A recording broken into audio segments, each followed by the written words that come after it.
on average, just in the United States, about 220 people die every single day from an opiate overdose. By the time we finish this show, 8 to 10 people are going to die from an opiate overdose. If we get even one person, one viewer with this program that we might be able to help with some of the information that's shared on here, then it's all worth it.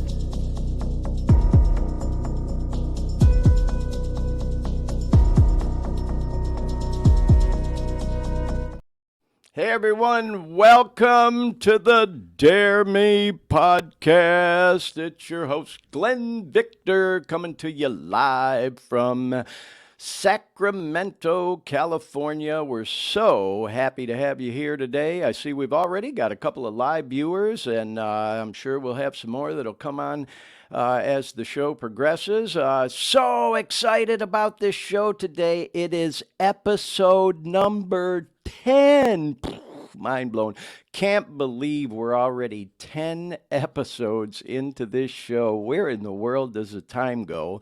And to mark this milestone and occasion, I'm so excited about today's program because we've got a special guest lined up for you who we're going to bring on in just a moment.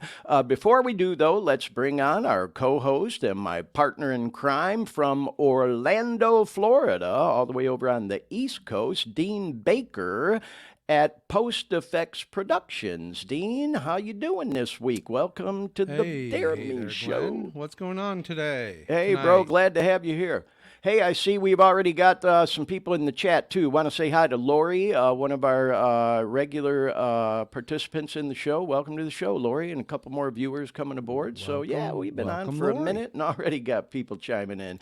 So we're glad to have y'all with us. Now, Dean, you know as well as I do that, man, I've been talking about our guest today since the very first episode, and I'm so excited to have on the show today old friend and colleague of both of ours, actually. And I just want to bring him in right out of the gate and have him participating in everything we do with the program the whole way along. Let's welcome in and get the applause button ready, Dean. Our friend and colleague, the Orlando Magic fat guy, Dennis Salvagio. Dennis, welcome to the Dare Me podcast. We're so happy to have you here with us today, bro. I'm so happy to be here. Thanks for inviting me. I appreciate it. Thank you, Dennis. And by the way, for our regular viewers and listeners and anybody who may come across the recorded version of the show, Dennis is actually live in the studio in West Orlando right now with Dean at Post Effects Productions there. Dean messing with him. But so those guys are both together in the same studio there. And, of course, I'm in the Dare Me studio out here in Sacramento. So, Dennis, I of course, have to do a brief introduction. You know, in addition to being known nationally as the Orlando Magic Fat Guy, also a criminal defense attorney. And as you mentioned when we were talking briefly before we went on today, about to celebrate 50 years on the bar. So, man, the knowledge and wisdom that you bring to the table is amazing, and I'm really looking forward to some of the topics that we're going to be discussing today. So thank you so much again for agreeing to be on the program. And of course, I got to say real quick, you know, as I mentioned, Dennis and I go back a long way. I moved from Detroit to Orlando, and I lived there for over 30 years, and I got there in 91.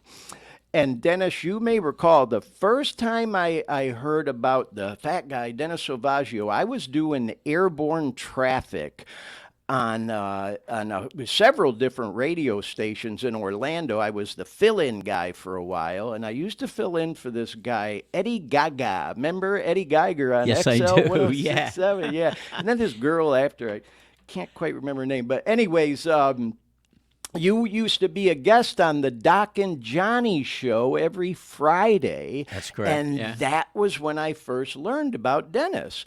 And then we developed a relationship where you, in addition to being the Orlando Magic's biggest fan and a criminal defense attorney, a very accomplished photographer that gives back to the community. And you donated your time with this company I worked for at our annual awards event for, God, must have been 10 to 15 years, where you took all our photos for us and never charged us a dime, being it was a nonprofit and all. So, and that's kind of the Reader's Digest version of how far back our relationship goes and how we met and got to know each other. Is that pretty much your recollection too, Dennis? Yeah, that's pretty much it. Yeah, because I became the fat guy, I think it was 1989. March of 1989. Yeah, so it was just after that. Now, I gotta ask, Dennis, that you do this because as I mentioned to you on several occasions over the years, I've always felt a little self-conscious calling you the fat guy. It's certainly not a name I made up or gave to you, and as I also know, it's not a name, you came up with for yourself. No. There's an interesting story to it, but I just think it's so cool the way you just embraced it, and that it like became this thing where it was a national thing, like during the the Magic heyday with the Shaq and the Penny days and all that. And now, man, you've just become this celebrity and this person of notoriety, not just around Central Florida, but really around the country. And all the more reason, bro, I just can't thank you enough for taking time out of your life and your busy schedule to be on this podcast with us here today. But if you would, Dennis, just maybe recap that story for us so people kind of understand why it's not done in a disrespectful way. It's all in good fun why you're known as the fat guy. Well, in 1989, when I first became the fat guy, I was about well over 250 pounds, maybe even more than that. And I was at the Washington Bullets game. They changed the name since then. Yeah. And it was a double overtime game. And during the overtime... So you were at a game that we did pick that. The Magic were playing the Bullets, who were known as the Bullets back in them days. And then what happened? And the game was tied after the first overtime, and I got up in between overtimes, and I started encouraging the crowd around me to get up. Actually, I was flirting with a few girls in front of me that I knew because they sat there all the time. And they ended up putting me on the screen and on the Jumbotron, and I saw the reaction was that the crowd went crazy. Right. And so they started putting my picture up there and then Stuff's, and they would put Stuff. I don't mean to interrupt you, but we should clarify for people who don't know. Stuff is the Orlando Magic mascot. It's this big character kind of, that runs around in the crowd like most teams have. So Stuff is the team mascot. He's the number one mascot in the NBA over the last 2 years. Yeah, that's too. true. Yeah. So they put him up on the screen. They put the name Stuff, and then they show me and they call me More Stuff. Yeah. Well, I immediately sat down because I wasn't ready for this, okay? You were a little taken aback, yeah. So I thought, fine. The game. We lost the game, by the way, okay? So the next morning, I have a 15-year-old son, Anthony, my oldest son, and he wants to drive the car anytime he can, and I'm going to church, and I says, you want to drive me to church? Right. So I took the paper with me, and I opened it up to the sports page, and right under the box score of the Magic game, there was this little squib that said, the highest decibel reading ever recorded at the arena was recorded last night when Stuff hugged an unidentified dancing fan. And I looked at my son while he was driving. He had his permit, but he could drive if I was in the car with him. And I says, I dodged the bullet. They don't know who I am. Right, okay? right. Next morning, I get up, and I'm working, okay? And I had to have a judge just sign an order of dismissal in a case. So my client was there, and I told him to stay down in the restaurant, whatever it is called, in the snack bar. And I went up to the judge. The judge signed the order dismissing the case. And the guy looks at me, and he says, sit down. And I didn't know why he wanted me to sit down, but I sat down, and he was reading the paper. Oh, So wow. the I've never next heard day- this part of the story. Now, Yeah. the next day, okay, he tells me that I'm in the paper. And this time, one of the reporters on the Sentinel wrote a poem called Ode to the Fat Guy Shuffle. Right. It was not the most flattering ode one could have, of course.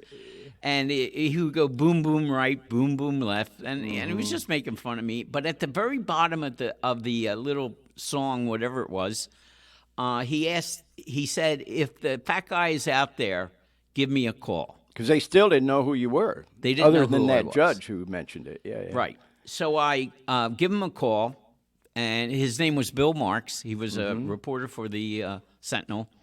Yeah. And I went, I called him, and they said, he's not here. And I go, okay, tell him it was the fat guy that called. And I left my number. In a matter of seconds, I got a call back. Wow. And the first thing he asked was what you kind of alluded to in the beginning of the show, was he wanted to know how I felt about him calling me the fat guy. And I just told him, I said, you were it was mad all right at with him or me, not? I'm fat. Yeah, okay. So then that appeared, and then the next day, in living color on the front page of the Sentinel, they had me with arms outstretched, okay, Yeah, there like you that. go. Now I didn't have an outfit then, okay. I didn't have anything. That came after with the cape here. That's a great picture. I wasn't Dean even brought wearing a up. magic shirt that night, okay. Okay. Yeah. And so I see myself, front page, color picture. This is back in 1989. Front page, color picture, with my arms outstretched, and that's when, and front page, and that's when it all started. Yeah. And it didn't stop. It didn't stop. And then I know ESPN picked up on it. And again, that was during, the days, like I mentioned, as it progressed during the Shaq era and then Penny and all that. And man, Magic were like and then we had the All-Star game that year. Remember back then? That was Let huge. me correct you on one thing. Yes, please do. Shaq wasn't there yet. Shaq He wasn't didn't there come yet. in until '92. So Kinda this was came even after before. that. We were a terrible team in the beginning. we were bad and of back course, then. it changed when Shaq came. Yeah. But at that time, we weren't a very good team. No, I get it. Well, I really appreciate you sharing that story, Dennis. And by the way, just so you know, I looked for an old Magic T-shirt today, and I don't even know if I have any anymore. But I had this basketball shirt, so I had to put this on at least. So I'll send you one, okay? Yeah, there you go. I got plenty. Yeah. Well, hey, like I told you off the air, I'm rooting for the Heat right now because I lived in Florida for over 30 years, being out here on the West Coast. I was rooting for the Kings during the series, and then the Warriors too. San Francisco is just an hour down the road from Sacramento. It's like driving to Tampa from Orlando. So couldn't help but root for the Warriors. But now it ain't even looking like the Lakers are going to get in there. I think it's going to end up being Denver and Miami this year. But anyway, I digress. I thank you for sharing that story, Dennis, because again, especially, you think in today's politically correct society, a name like that, people think you might be being disrespectful, especially when someone else refers to you that way. That comes up quite a bit in this sense, okay? Guys call me fat guy. Yeah. I don't care. Okay, because that's what I've been known as for 35 years now. Oh, there's another picture Dean got. Yeah. Girls call me Dennis. Okay, so the girls at the Magic game, all the ladies call me Dennis. All the men call me the fat guy. Right. Well, I got to tell you a quick story. And as I mentioned, my son, G, as we call him, Glenn Jr., he told me to say hi to you. And you may remember, and I'm sure this was the case with other kids there too, whenever we'd see you at a game, they would always follow you around because they knew that if they did, they'd end up on the jumbo screen up top because they were always following you with the camera, So we would love bumping into you at Magic games, that's for sure, Well, can I add to what you just said? Yeah, please do. Well, lately, over the past few years, I get a bunch of kids behind me at the beginning of the fourth quarter, maybe, 6, 7 kids all going crazy.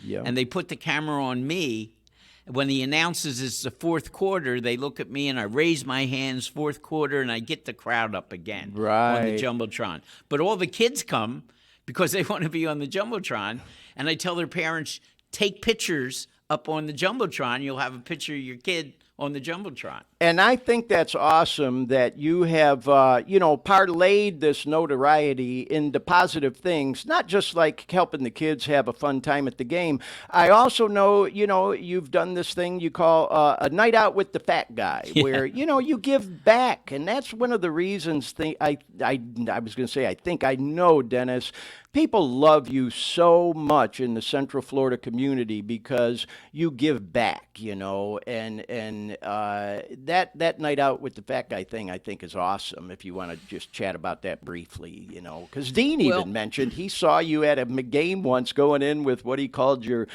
entourage or your posse, and I said, "Oh, that was I could probably a count night how out." many games I went in person on one hand. Okay, I've only been to a few, and I remember you and your crowd walking in from right up the street, walking into the building, king of the world, and go, all right, that's the guy, that's the one. And how'd you say it? Oh, you knew that was going to be a good game if the fat guy was there, right? So Yeah. Well, I hope so. Anyway, but with the nights out with the fat guy, it started kind of someone just asked me if I could get tickets to the game. Okay, now I had 4 tickets at the time. All right, for most of my time with the Magic. Okay, and somebody asked me if everybody thinks I get my tickets for free. No, I don't. I pay for my tickets. Yeah. Okay. I always have paid for my tickets. I always thought that was important as far as the fat guy was concerned, because I wanted to control who the fat guy was. Right, Okay? right, yep. So I didn't want anybody sponsoring me or doing anything like that. So some churches and some other organizations would come to me and ask me for tickets. And I started buying them, and then I said, wait a minute, I got these 2 extra tickets because the kids were in school, okay? right. And they couldn't go. So I started taking people to dinner and a game, and they would, the charity would auction a dinner and a game with the fat guy, a night out with the fat guy, it was called. Yeah. And so I take the people to the latest restaurant was Crest down on Church Street, feed them a complete meal, and then take them to the game. And I did that for up until the time when I retired, when I went down to 2 tickets. Right. Because they are pretty expensive. Oh, yeah. But you know what, though? Like I said, Dennis, I appreciate you sharing that. It's just another example, again, though, of how awesome it is, how you give back to the community. And I know we're going to talk about this a little later in the show. You've also done that charity golf tournament with all the proceeds going to good causes in and around Central Florida. Dean and I have participated in it. I'm planning on, if you do end up doing it again this October, I know it's in the planning stages because it got held back for a couple of years because of COVID. Yeah. Definitely planning on flying out in October to participate in that. But, hopefully you'll be able to do that charity golf tournament again this year. Yeah, well, we're working on it right now. I have a tournament director, and I'm waiting for my sponsor to get on board, and I'm sure he will. And Yeah. Oh, there you go. Yeah, there it Dean's is, got a picture of it up right now. There, look at that. That picture is from 10 years ago. It'll be 10 years wow. ago this fall. Look how much younger we look. and how many extra pounds all of us have. Yeah, all of us. The 3 of us. There was actually enough extra weight for a couple extra people. There, Yeah, yep. Between the 3 of us. I'm not saying Dennis. I'm saying my gut's pretty big right there as well. Yeah, well, yeah. what's interesting is that you see how long Modern Plumbing has been the sponsor. Yeah. Okay. And they've been the sponsor for more than 10 years. Right. Yeah, we used to use the same sign and change it because we used to have the date on it. You can see there's no date on this, Right? And that's what it was called. It was called the Fat Guy Open, sponsored by Modern Plumbing, and lots of. we other made sponsors. plenty of money for the charity, and that was out everybody at was happy. Celebration. That particular picture. And by the way, shout out to Roy Reed and to Big Dog Keith Keaton, who we were the foursome, and Dennis was posing with us there. So, anyways, I appreciate you showing that photo, Dean. So, anyway, well, Dennis, thank you so much again for recapping, how that name came about, and kind of filling our viewers and listeners in on, how you've, like I said, capitalized on that notoriety and then turned it into a positive thing, helping kids and doing your charity golf tournament and giving back to the community and things to that nature. I just think it's so awesome. So it all comes back, Glenn. Yeah. It all comes back. Oh, isn't it true? My life has Tenfold. been so good. Tenfold. I've been such a lucky man. That is a great transition, too, Dennis, for me to kind of talk a little bit more about this program. I certainly wanted to bring you in right out of the gate and introduce you. And I want to tell you, Dennis, please, by all means, feel free to jump right in, cut me off, interject, join in this conversation at any time during this show you want to, because, we're both talkers. So, Glenn, did you forget that I'm a criminal defense attorney? Yeah, exactly. There you go. Objection. I'm usually the one that's asking the questions. Yeah. Well, I'm just saying, I don't want you to be shy about it. I know you won't. But what I was going to say is, I agree with you 100%, because one of the things I have said over and over, in fact, Dean even has it in the intro to this show. He used a soundbite from our first program where I say, if what we're doing on this program, Dennis, helps even one person who may be struggling with an opiate or any other drug addiction for that matter, if it helps them stay alive even one day longer, then it's all worth it to me. Because as I've shared on this program, and you and I talked about briefly off the air, Dennis, you get a little self-conscious, when you put yourself out there the way I am, you know what I mean, as I've come out of the closet, if you will, with this whole addiction thing, because there is such a stigma attached to it still, especially when you come from, the professional world, or as Dean likes to call it, the corporate world, I mean, no ego shit involved with me. I'll also say I had a high profile position in Orlando. I worked on radio. I worked on television. Mm-hmm. I was a spokesperson for a multi-million-dollar company and on the news usually a couple times a week. And one of my biggest fears that I want to talk about from a legal perspective is, if I would have got busted transporting illegal opiates, and the news reporters that used to interview me for safety stories stick a mic in my face and say, "News at 11, Glenn, and you're it. What do you have to say for yourself?"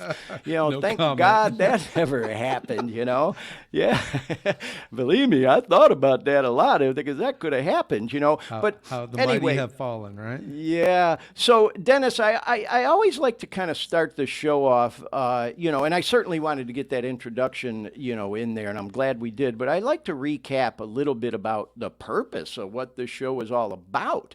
One of my hopes is that we attract someone, maybe with the name and the acronyms and the things we're talking about, who is looking for a way out of an opiate or other drug addiction, looking for information like I was, because I got hooked on that shit for 9 years. I don't make excuses. I accept responsibility for my choices and actions. I'll also say it all started with opiate pain meds. I broke my ankle. And on my way out the door after the surgeries I had, they tossed me the Vicodins, and I was off to the races. Then I had a cancer scare, but, I was doing it. Started off with the Vikes, then the Perks, then the Oxys, and so on, Dilaudid and Demerol. And at the end of it, I am not proud to acknowledge or admit this, y'all. At the end of it, I was snorting heroin. Your old pal Glenn Victor snorting heroin. Never thought in a million years that I would go down that road. I'll also say, when I got dope sick, because I couldn't get any pills because I was eating so many of them like they were goddamn Tic Tacs, you meet people, you get to know people when you're caught up in that world, and the plug or the dope man says, hey Glenn, I don't have the the pills, but I got some heroin. It's an opiate, man. It'll hold you over, so you're not dope sick till you can get some of the other stuff. And I tried for so long. I tried so hard to get clean before I was finally able to kick, thank God, miraculously, which I've talked about on this show, my journey there, and I'll talk more about as we go. The point I'm making is I was looking for information to help me get through it. I was Googling things, looking on YouTube, how to get through opiate withdrawals, things to that nature. And I came across some stuff. There's some good stuff out there. Didn't come across anything like what we're doing, not with this program. And so that's the focus of this program. Certainly, we hope we attract live people listening or viewing. We also, I will say, get most of our participants on the recorded version. And so if you're a person who comes across this program who, like myself, is searching, Googling, looking for information to help you find a way out of that madness, hopefully we can provide some information for you that'll be helpful to you, talk about some things that'll keep you thinking about how you want to turn your life around, because I promise you, if that's you, you can. If I can do it, you can do it. And I know what you're going through. If you're one of them people, I get it, man. I get the withdrawal symptoms, the cold sweats, the restless leg and arm syndrome, that feeling of crawling out of your skin like you're climbing the walls. The clock moves at a snail's pace. Believe me, I know it is no fun. And so that's another thing I'll say to kind of bring that around is we hope that with this program, because we usually go an hour and a half, couple hours, that we help you kill some time. Because when you're kicking, that clock does run slow. And it's just about getting time behind you where you're not using. And so we talk about practical ideas and things on this show. And as it says in the acronym, because that name just kind of came to me for this show, Dare Me. And then I was just doodling one day, and the letters in that name, Dare Me, because it was kind of like, dare me to do a show like this. Hell yeah, dare me. Because there are people from my professional life, Dennis, where I'm sure they're watching this shit going, oh God, man, Glenn just putting himself all out there. He sure is showing his ass now, man. But you know what? I don't care. I really don't get self-conscious about it anymore. We're 10 episodes in now. I've kind of reinvented myself from what I was doing in my professional life. I'll have been retired from full-time corporate America 3 years, 4th of July weekend. So this is what I'm doing now. And in that acronym, is the words drugs, addiction, recovery, enlightenment, music, and exercise. And that's one of the things that was crucial for me getting my health back, was you becoming fit again, exercising, working out. And Dennis, that's one of the reasons I'm so happy to have you on the show, because, like we talked about, that whole persona being the fat guy, yeah, you've embraced it and turned it into a positive thing. I also know that you are a very healthy and fit person now, and I want to talk to you a little bit about that, because man, you dropped 130 pounds, bro. And Dean, before I want to turn it over to you in a second here, Dennis, before we go into that, Dean, if you might be able to pull up my fat face picture that I sent you and my overweight before and after picture, because Dennis, when I got clean, and this is real common, I got what they call recovery belly, because when you're using, you don't really eat a lot. You lose a lot of weight, you lose your appetite. Yeah, look at that, man. Like yourself, that was you? And I say, that's me, bro. That's you? Me. That is me. When I would got not have known that was you. Bro, I was up to 180. Now, see, you and I, we're similar in height, but you're, and I say this with all respect, you're more of a big bone guy. I'm a skinny guy, for me to get to 180, I mean, that was just too much for me. I've dropped 50 pounds since this. And then, Dean, I don't know if you have the before and after, because, it shows my belly, you know what I mean? Because I definitely, there you go, Dennis. Look at this on the left. That's amazing, isn't it? Yeah, that's me with about 3 months clean on the left. So you could see I had started eating again, lots of sugar and all. And then that picture on the right was me probably about 6 months ago. I was down in Miami visiting my son, who's been like one of my fitness coaches. And so I just wanted to show those, not, I swear to God, y'all, not from any egotistical sense at all. I just wanted to show you that, Dennis, because your transformation, whether you know it or not, has been inspiring, not just to me, but to others as well. So if you would, just tell us a little bit about your journey. And then, Dean, if you would, there's a shit ton of pictures I sent you. Dennis a little bit overweight and then being fit and dancing and all that stuff. So, Dean, just take liberties showing pictures as we talk. So, Dennis, tell us a little bit about your journey and what inspired you and the things you did to get more fit, and lose some of that weight. Well, here's what happened. I was overweight. And badly overweight, okay? I got up to 297 pounds. And I said to myself, look, I can't lose the weight. I've been living this long with the weight. I'll continue to live this long with the weight. And I can't get it off me. Because I tried, as you know, every diet in the world, lost 30 pounds, gained 40 back, 30 pounds in 30 days. The yo-yo that kind of stuff. diet, yeah.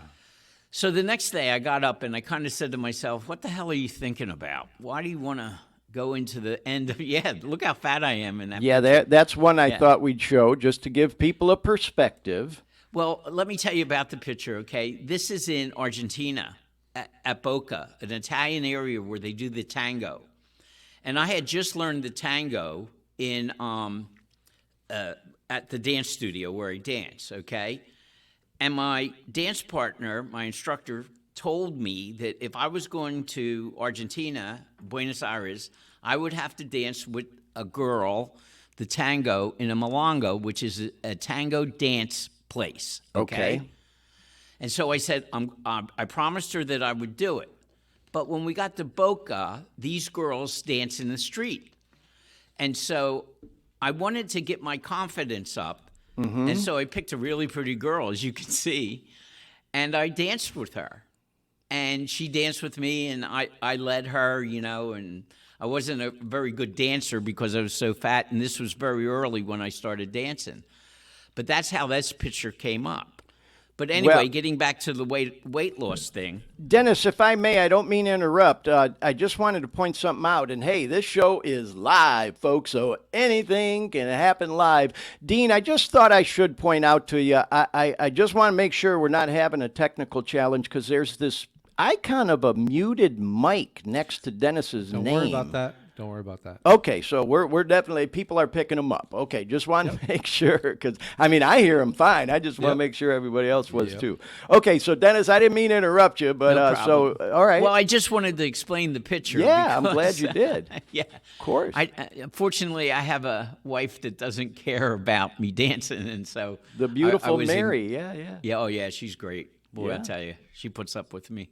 I have a couple pictures of her we're going to show if Dean gets to them. Yeah. So anyway, I say, all right. I get up the next morning and say, all right, I'm going to lose some weight. And then I started talking to myself about how I have always failed in losing weight because I always lost weight fast. And there's a picture of you having lost some of that weight dancing there. Yeah, that's my dance partner there. I don't know where that is. Yeah, we lifted some of these from your Facebook. Yep. Yeah, and I don't know where it is, though, where I'm dancing. But anyway, I say to myself, I'm going to lose a pound a week, okay?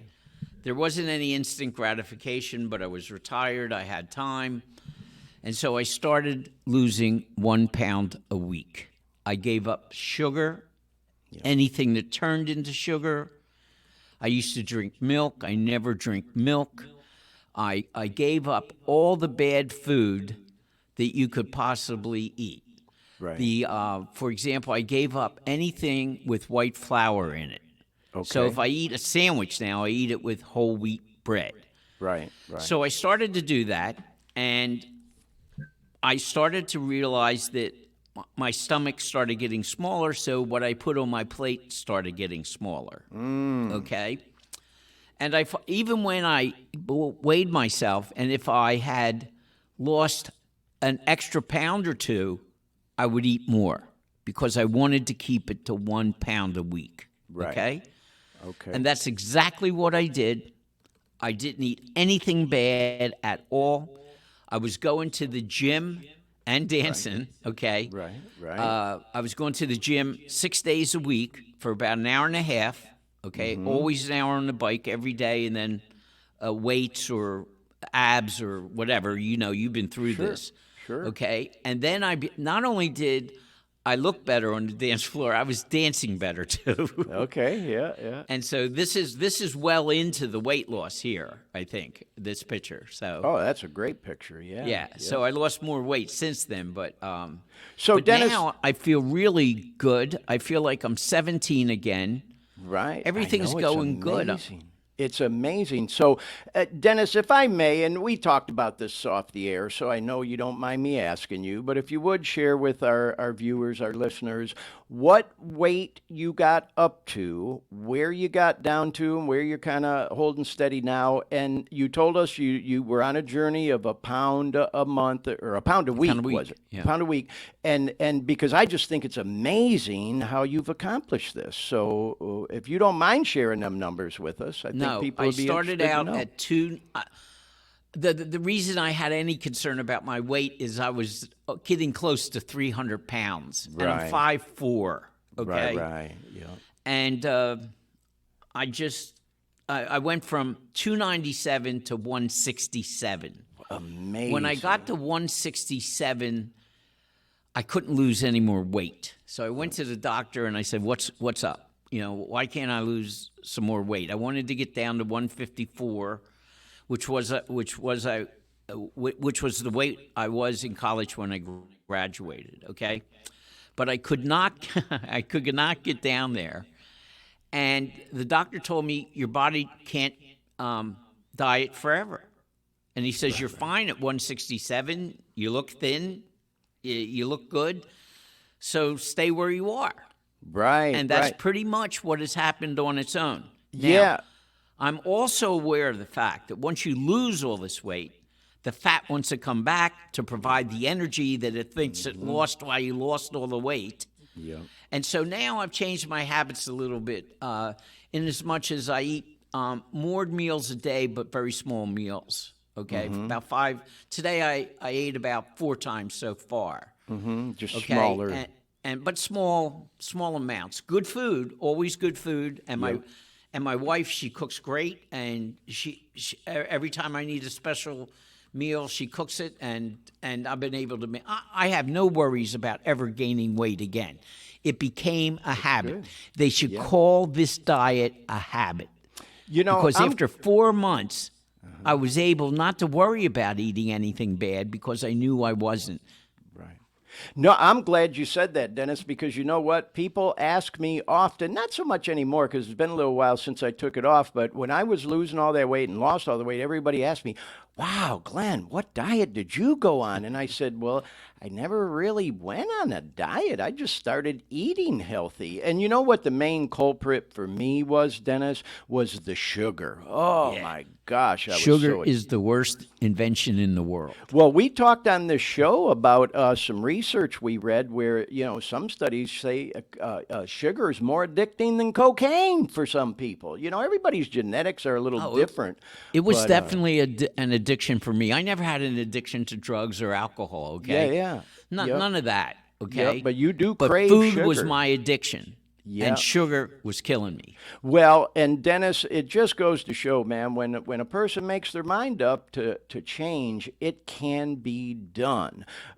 You know, whether it's going through an opiate addiction and then the withdrawals or another drug addiction, or what we might call a food addiction or a sugar addiction, you know? And so, like I said earlier, bro, I appreciate you sharing your story with us because it is an inspiration, not just to me, but I know to a lot of others. And of course, we wish you, you know, continued health with that, man. And man, I'm almost feeling guilty if we show these pictures, because I know I got a couple pictures I sent Dean of you and I at different restaurants, man, and I don't want to be a trigger. We used to have dinner a lot, or lunch, at what is now, I think, called El Pescatore, but it used to be called Sorrento's. And the stories. Yeah, we but used it's still to share Pescatore still. Yeah, and oh my God, I'd go to that place for lunch, and I'd feel like I need to go take a nap because the food is so filling. And then, of course, one of my favorite spots always in Orlando is Antonio's there in Maitland. I just love that place, Yeah, excellent. But, there we are actually at Antonio's. And there's your beautiful wife, Mary. There you are. Yeah. And, yeah, if I can be so bold to say, Dennis, this must have been before you decided to take some of the weight off. This is right before. I'm really heavy here. I can see that. Yeah. Wow. Yeah, and we got to do a That's shout out shocking, to... in fact. Yeah, I know. When I look at some of my before pictures, like you said, that one picture of me, I call it the fat face picture of myself, where I look at it and I go, oh my God, I can't believe that's me. I can't even believe it. I can't believe that I was that big. Yeah, but I knew I was, But you I know didn't what? look at Looking myself at some of that them way. old photos is a good motivator for me, because it reminds me that that's not how I want to live or how I'm living today, But I appreciate you showing that one, Dean. And then a quick shout out to Jim Mead. He was the CEO at the council when I was working there. I worked there for 25 years, bro. Blows my mind. Anyway, that was the lunch we were having. We used to always try to take Dennis out for lunch, at the very least, for donating all his time, and I'm sure there were expenses involved for serving as our photographer at our annual awards banquet, but Dennis refused to take any money, so we'd always at least persuade him into letting us buy him lunch, and that was an old picture I had in my archives. So I wonder what that invoice would look like today. Yeah, boy, oh boy, isn't that the truth? No, we don't want to do that. Yeah. All right, hey, I want to say Lori has been chatting in, and she's been throwing a lot of love our way, and I just want to let her know we see her. Yeah. And thank you for your chatting in. And by the way, Lori, I see you wrote E in the house, so I think that might mean Eric is in the house, who's been a participant in the show too. So if that means Eric, hi to you, Eric. See, we got several viewers still watching the show too. So we are live. And by the way, as I mentioned to you, Dennis, I know this won't get on your nerves or make you nervous, because you've been on the air many, many times over the years, but it just blows my mind the reach we get with this program. I was telling Dennis that, we're getting people from overseas. We have people who've contacted us from London, from Romania, from Saudi Arabia. We want to send a shout out to our friend Asim, who you've met, Dennis. He was an old colleague of mine that I brokered some business deals with Aramco back in my working days, the largest oil company in the world. And Asim watches us from Saudi Arabia. We got people in Canada, Mexico, and all over the States. It just...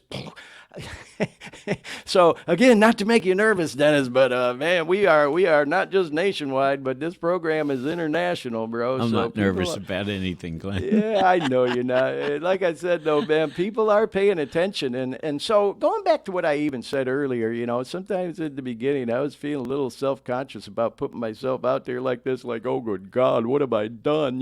As you said, Dean, boy, oh boy, Glenn, once you ring that bell, you can't unring it, man. Just putting it all out there. But, with all the feedback I've gotten, the responses, and oh my God, Dennis, the people who've contacted me in my DMs, a lot of whom from the media and business world, just saying, Glenn, good for you, man. Hey, what you're doing is a good thing. There's no turning back for me now. It's like you said, with the whole, night out with the fat guy kind of thing. It's just about trying to help people, man, and make people's lives a little brighter, and hopefully provide some practical ideas for them to just keep putting one foot in front of the other and keep doing the next right thing and staying alive another day. So anyway, Dennis, I kind of wanted to transition into a couple things because, I did some promos for this show, as I shared with you, and in addition to, quite frankly, capitalizing on your notoriety as the fat guy, I also put in them promos that you are a criminal defense attorney, as we talked about.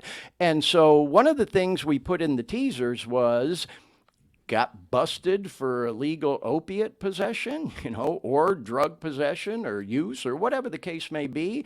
Hey, maybe we can have some discussion about that on the show today. And I know, you and I talked in the planning stages about how you did work with some clients who, had drug cases for whatever the reason may have been. And I want to talk about those with you in a moment. So I thought I'd tease that. But before we do, we always like doing some shout outs. And we did a couple already, but I got to do a couple more. And one of which I know you'll take special interest in, Dennis, but I want to send a shout out, a happy birthday shout out to a young friend of mine. He's a great artist, musician, rapper, singer, Brendan Fields. He goes by the stage name YBH, Young and Brokenhearted. We got to do something to get him to, he's got to come up with a more positive, upbeat name, but the dude is so freaking talented. I got to spend a weekend with him, actually in Orlando, at this Future of Artists Summit that was all about, helping mostly young guys, to perfect their craft. And so I wanted to say happy birthday to him. Also want to send a shout out to a friend of ours, a friend of the program, who's, one of my soulmates in the recovery community, Shebang. Because here we were talking about fitness and weight loss and things today, Dennis, and I just noticed this morning, I know he'd been on this health journey with his diet. He posted he just lost 13 pounds on this journey he's been on with eating healthy. And that's basically what he said. Is, it's not about a diet, a specific diet. It's just about he changed the way he's eating, and he's eating healthy. So big shout out and props to Shebang. And then this is the one I know you'll know, Dennis. We want to send a shout out to Central Florida news icon. He really is an icon. Jim Payne from WESH TV, WESH TV, Channel 2 in Orlando. Jim Payne, an old friend and colleague of both of ours, announced his retirement. And thank you, Dean, for bringing that up. Jim celebrated his 65th birthday this past week, and I think it was the day after his birthday, he announced formally on television and on social media that he's going to retire this September. So we had to send a shout out to Jim Payne. Jim, hopefully you'll see this, and we just want to say congratulations to you. Dennis, I know you've worked with Jim over the years as well. He's a good guy. He works a lot of charities that I work. Yeah, and gives back. He's a good man. Well, I was telling Dennis off the air, after working in radio and television for, God, I hate saying this, dating myself, like 35 years, man, you want to talk about a business with some egos in it? Holy cow. And believe me, I know the old saying, it takes one to know one, you spot it, you got it. I used to be that way. I'm about the most humble guy you'll ever meet anymore, but back in them days, man, whoa. The point I'm making is, not with Jim Payne. He's got to be like about the classiest guy I ever met that worked in radio and television during my career. And so I just wanted to say congrats to Jim. We're looking forward to having you join the retirement club. I was telling Dennis off the air, man, I don't understand people who say they get bored in retirement because, man, I don't know how I kept up with it all. There's a picture Dean brought up that, Dennis, I got to say something about this picture because kind of parlaying this into the whole drug use thing. When I first talked to you, Dennis, about doing the podcast, and it's the first time we had a real serious conversation about me coming out, as they say, about my addiction, you said to me, Glenn, I had no idea. No idea. Oh my God, that was going on all those years we worked together. And no idea. You were just like you always were from the beginning to end. There was no change.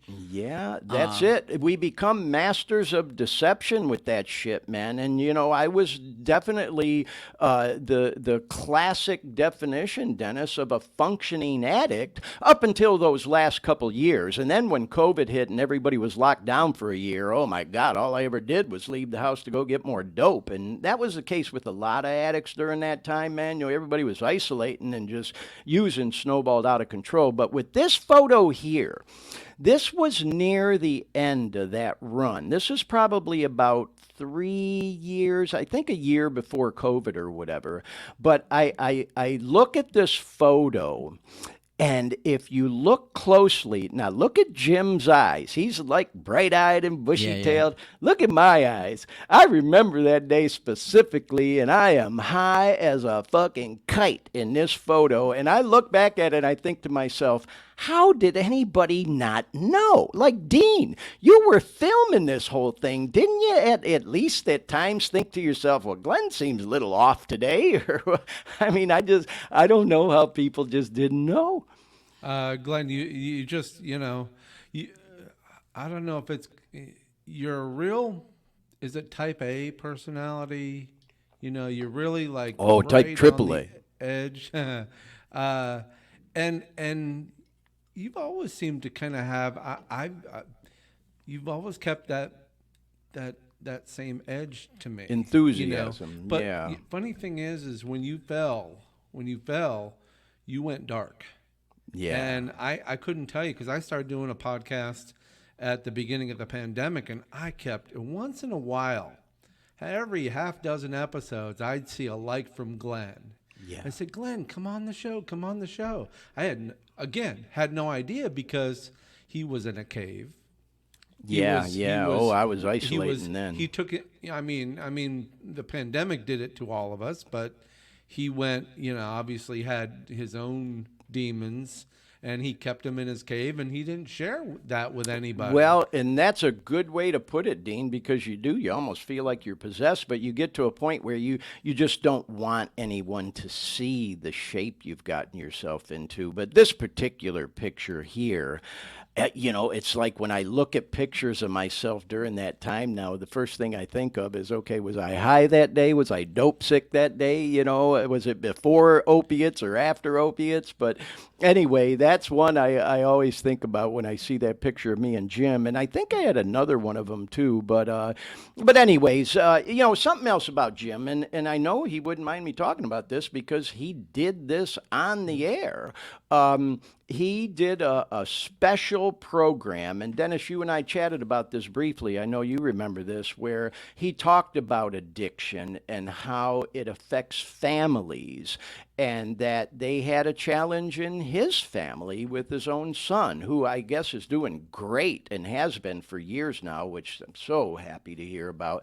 But I just thought it was so admirable of Jim to, as I say, come out of the closet on it, and not buy into that whole stigma thing, being the big shot news media guy. No, he approached that head on and came right out and said, hey, man, this is real life here, y'all. This fucking addiction and opiate thing or whatever, it's out of control. Guess what? It's even affecting my family because, we all have this image of these media people and high profile people. And, we forget sometimes that, man, they're just other people just like us, And so I just thought it was so cool. And as I had shared with you, Dennis, I didn't, confide in many people from my professional life when I first got clean.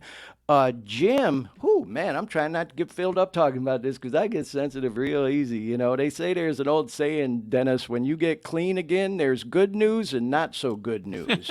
The good news is all your feelings and emotions come back. Yeah. The not so good news is all your feelings and emotions come back. So when I talk about this, I do get a little sensitive. I remember I was on the road and I woke up one day and for some reason I thought about that show that Jim did about his son and his family. And I texted him, and I was probably about 4 months clean into, my recovery at that point. And it was a long text. It probably made him take a double take, like, what the hell is this? But he did get back to me, and of course provided encouragement and support. And so, not to go on and on about it, but Jim, if you see this, God bless you, bro. Congratulations on your upcoming retirement. And hey, once you finish that out, maybe we can have you on the Dare Me podcast, down the road and talk a little bit about living clean and how addiction affects families and things to that nature. And, Dennis, you're right. Jim is one of them guys that throughout his career that he's worked, always gave back to the community, man.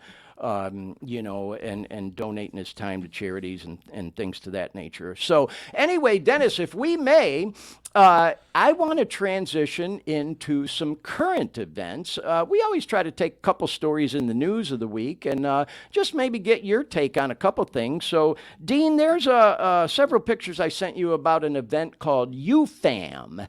And this is an organization, it's a nonprofit in the state of Michigan. And UFAM stands for Unite to Face Addiction. And then the M, of course, is for Michigan. And so what they do with this organization is, they're an activist group. And, they go up to Lansing, which is the capital in Michigan, and they, do some rallies and, kind of lobbying, if you will. Yeah, there you go. Appreciate you bringing that up, Dean. And so you can see this past week on May 18th, they had this event, the UFAM rally, where it just kind of brings awareness to, not just the opiate epidemic, but addiction as a whole, and encouraging our lawmakers to, remember this when they're putting the budgets together and talking about things like funding and all. And Dean, I think I sent you like 3 or 4 of these UFAM pictures. And, if you want to go through them, great, because they do talk a little bit more about this organization. I want to send a shout out too, by the way, to a friend of mine, Steve, from the East Side, Alano in Detroit, Michigan, on the East Side. I know he's a big supporter of this event, and he posted some information about it and went up there, and he's active on social media. So, Steve, shout out to you and big love, man, for going up there and supporting the cause, because it is a really cool organization and event.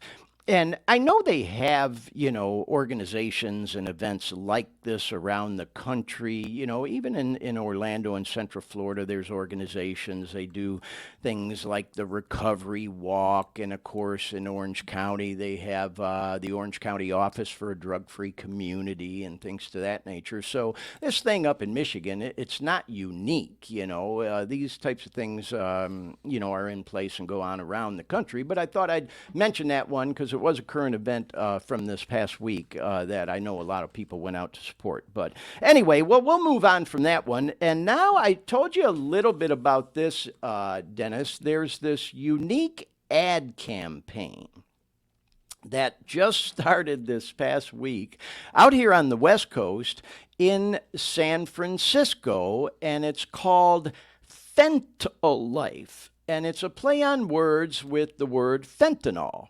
And as we know, the fentanyl crisis, yeah, man, it's a spinoff from the opioid epidemic, and so you can see this is an activist group, and this is one of their a little bit more assertive billboards that went up last week.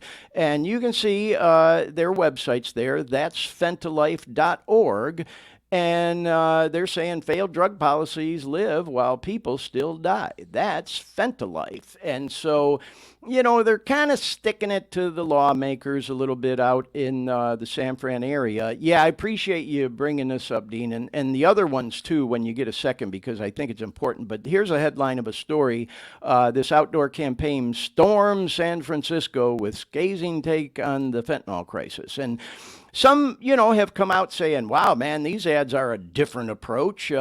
But as I mentioned to you, Dennis, it definitely gets your attention because it's a little bit of a different take on it. And the one I was hoping to see, Dean, is there's one that I told Dennis about before we went on today that they put up near schools. And it says, hey, when you're selling fentanyl, try not to talk too loudly because there's kids nearby studying in school. Now, think about that for a second. So if that don't get your attention, okay, and then here's an article from the Chronicle in San Fran. It says, we have to shock people. These new ads are slamming San Francisco's response to his fentanyl crisis. And not to pick on San Fran, it's bad there in certain parts of town. Yeah, it's everywhere. I mean, I'll tell you what, I got a friend, you probably know him too, Dennis, oh God, what's his name? Crotty. Is it John Crotty? His dad, I think, used to be the county chairman.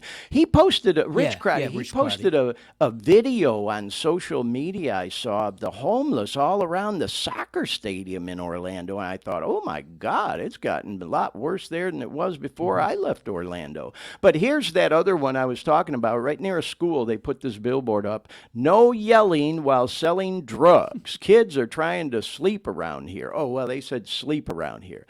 But so anyway, I could go on and on about it, but Dennis, I want to bring you into this conversation a little bit and just kind of get your take on it. I've always said I never want to make this show about politics. I don't want to alienate anyone. I have opinions, and I'm sure other people do, but we definitely don't want to turn it into a political debate. But I am curious, what's your take on these ads kind of taking a different approach to the whole thing?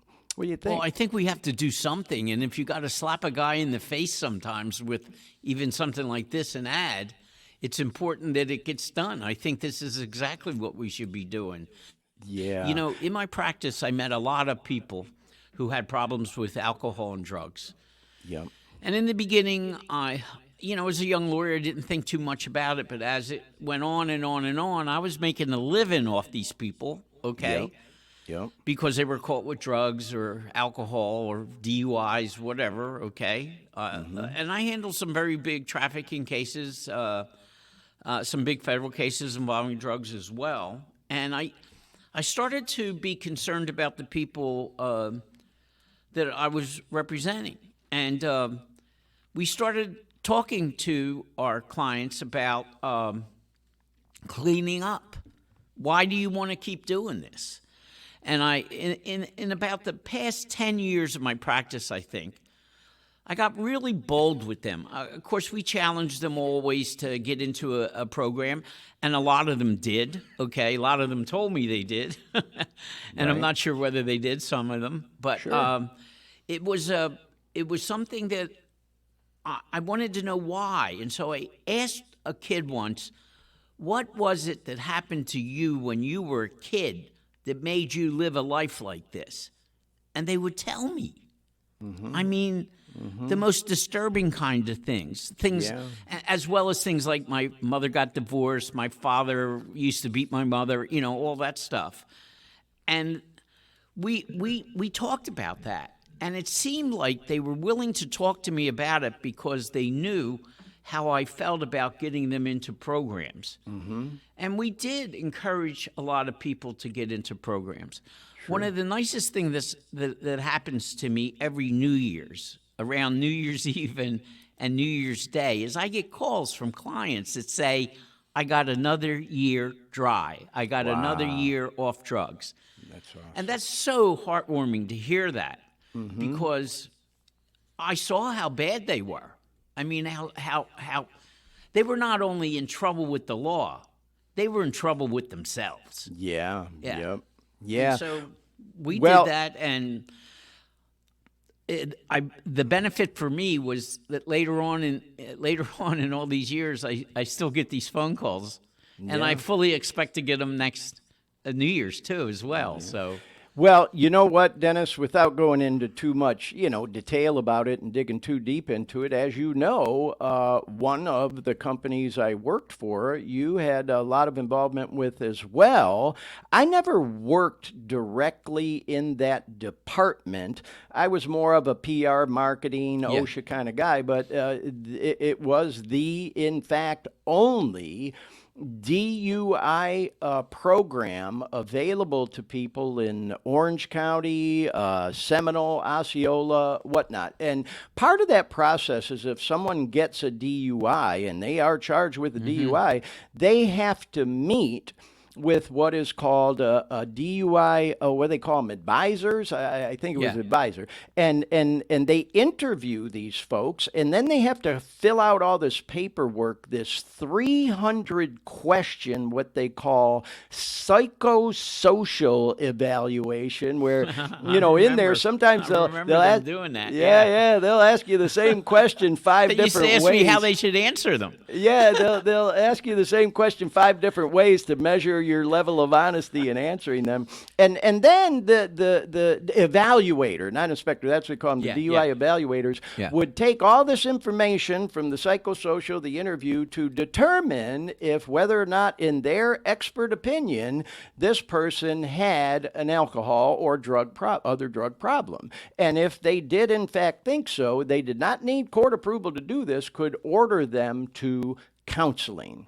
Now, when you're caught up in that madness, and thank God it's something that never happened to me, and I'm not proud to admit it. It could have, for whatever reason. I never got caught, I didn't make a habit of it. But Dean, you and I talked about this on the show last week when you alluded to, you kind of danced around it and didn't want to come right out and ask me, well, Glenn, you were on that shit 9 years. Did you ever drive on it? Well, fucking of course I did, I mean, I was a functioning addict. Point I'm making is, thank God nothing ever happened to me. The point I'm making by telling that story is, though, a lot of people come into that program that are so miserable, they've made a mess for themselves, and the last thing they want to hear is they got to go to counseling, which they have to pay for, by the way.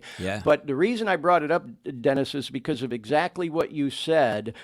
The stories that we would get from people who were about to pull their hair out at the beginning of it, a year later would say, you know what, getting that DUI was the best thing that ever happened to me. It saved my life. I got a year sober now, blah, blah, blah. And, people who would be, just flat out jerks at the beginning of the process come back and apologize for their behavior and thank us for, trying to help get them back on path. We would tell them, hey, man, we're not part of the problem. We're part of the solution. We're trying to help you here. So, I know, again, not to get too far into it, but I know you had involvement with that as well. And sometimes it can be a little controversial. Does this person really need counseling or not? At the end of the day, though, it was about trying to help people. Yeah, I had a dilemma. I tried to do as best what I could for my client, and he didn't want to go into the counseling. But at the same time, I'm working to see if we can get him out of the counseling and telling him that he needs to go to the counseling. Put you in a precarious, kind of almost a rock and a hard place kind of thing. Yep, I get it.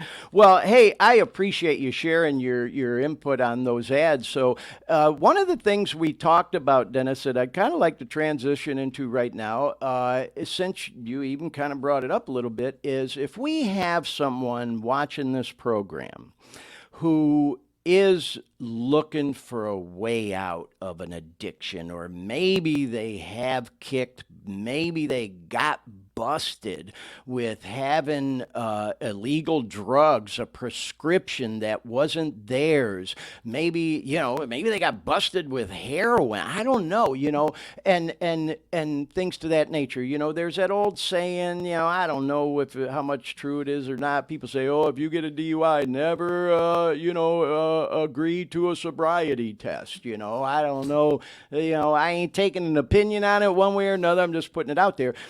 The reason I bring it up is, can you make any practical suggestions or just even discuss some information for a person if they get busted with illegal opiates or other drugs. And part of the reason I bring that up, Dennis, is because and I absolutely want to hear your answer. I really do. I just want to make another point real quick, because I've said on this show before, you and I both know there's people who will see stories like that sometimes or whatever, and they'll say, well, good for that drug addict. They got exactly what they deserve. Should have known better than to be doing that shit anyways, It's against the law, and, it's wrong fucking up. attitude. Yeah. Those people are not they adding don't anything understand to the situation. Yeah. They don't understand, and thank you for saying that. And so, I'm sure you're probably even aware, and I want to do a whole nother show on this. In fact, thinking ahead, I'd love to have you back on again down the road, but I'm thinking about this program in the Seminole County Jail. The sheriff up there, oh God, I'm forgetting his name. It slips my mind at the moment, but he has this real compassionate program for people who are arrested, whether it's a drug offense having to do with opiates or for something else, who are an opiate addict, who end up going into full-blown withdrawals while they're locked up in jail, which is a horrible experience. For a guy who's been through it, Dennis, it's almost like cruel and unusual punishment, to not show compassion to some of these folks, because in a lot of jails, there is no compassionate program. They throw you a fucking roll of toilet paper and say, good luck, we'll see you in a few days, And, up there, man, they got a much better program where they understand where I'm going with this, that these folks are our brothers. These are our sisters. These are our moms, our dads, our friends, our colleagues, our neighbors. Could have been me, Dennis, So I just love the program they have in place up there. And I could talk about it for an hour, but I don't want to hold the program hostage on that.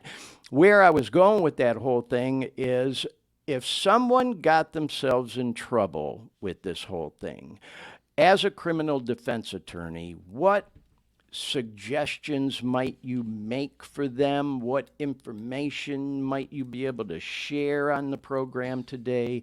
You follow what I mean? What do you think?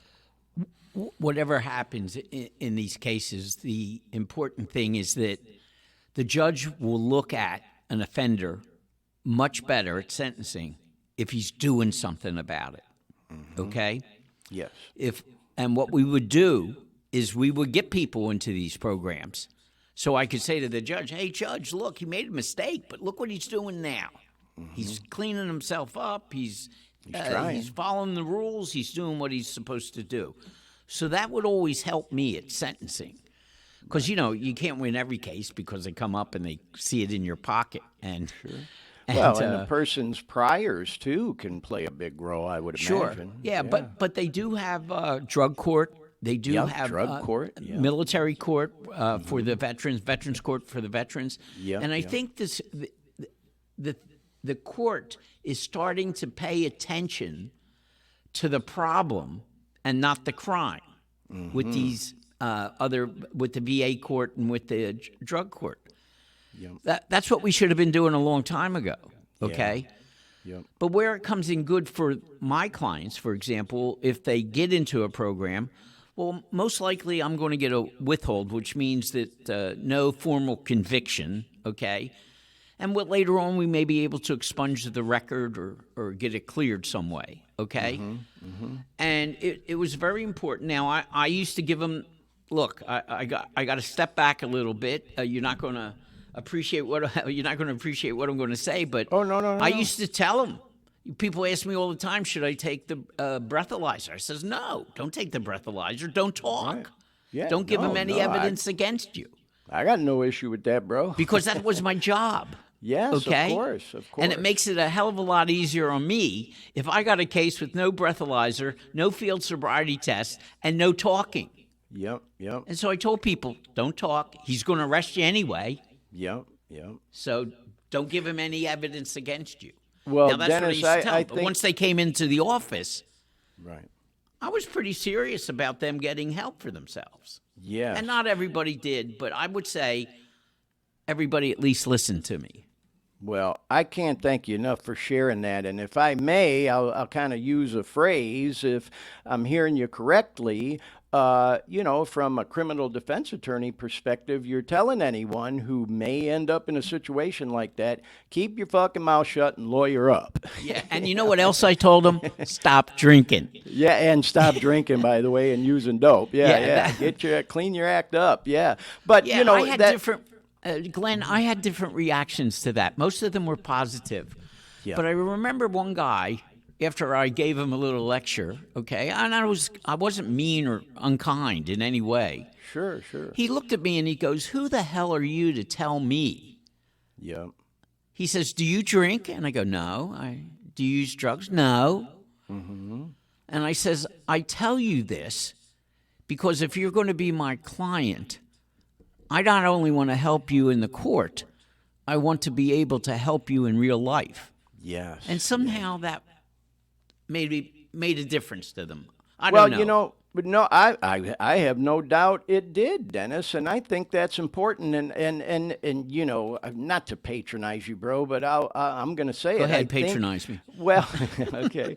I think it's part of the reason you have had so much success in your career as an attorney because of what you just described. Well, let me tell you something else. Who gets to know you right away knows there's a human connection there. It's not just all about money and business for you. You truly care about people. No, it was never about the money. I talk to young lawyers all the time, and I say, if you're in it for the money, you're going to fail. Mm-hmm. If you're in it to do a great job, the money's going to come. Mm-hmm. Okay? Yeah. Yep. But if you're in it just for the money, you're not a good lawyer. Well, Dennis, because I don't necessarily want you to get bombarded with people saying, "Well, I'm calling Dennis now." We probably ought to put out there that you are, in fact, retired from full-time practice in law, but you do still refer cases and you do some stuff, I know the lawyers, okay? Mm-hmm. And so I get a call, somebody needs a real estate lawyer. Mm-hmm. I know who to send them to. Right. Somebody needs a divorce lawyer. I know who to send them to. Yep. And, of course, Warren Lindsay took over my practice, and I send any criminal cases over to him. Right. An excellent lawyer. I picked him. A lot of people, when I quit, when I retired, mm-hmm. they came to me with written contracts. Right. Yeah. Saying that they would buy you told me about one offer you got from the big guy, if anybody around Orlando knows. Well, that happened later. Yeah. But, no, I don't know. It's an opportunity. I still answer the phone. You got to have a passion for it, which you clearly do. If anybody needs a lawyer, if you get in trouble, call me. I'll get you to the right person who will treat you with dignity and respect and give you a fair fee. And do the right job. Get the job done.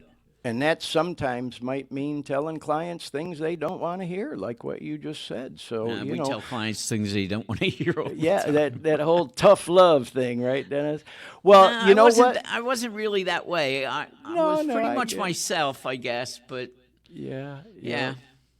Well, you know what? I really appreciate everything you just shared with that. Is like such helpful information. I'm quite certain to some of our viewers and listeners. And you alluded to something in one of the things we talked about, Dennis, that I think is a perfect transition into the next thing I wanted to talk about with you is the huge settlement that was reached with Purdue Pharma and the other big pharmas in this whole opioid epidemic and the settlement of over $6 billion. And when I asked you about, your opinion on, this unique ad campaign in San Fran and these more compassionate programs that are going on, like in the Seminole County Jail, you made a statement. You said, well, these are the kinds of things that should have been getting done all along. And so my understanding with this opiate settlement, which, by the way, it was the 1-year anniversary just a couple of weeks, I think 3 weeks ago, of that settlement. And you know what blows my mind? There was this news story.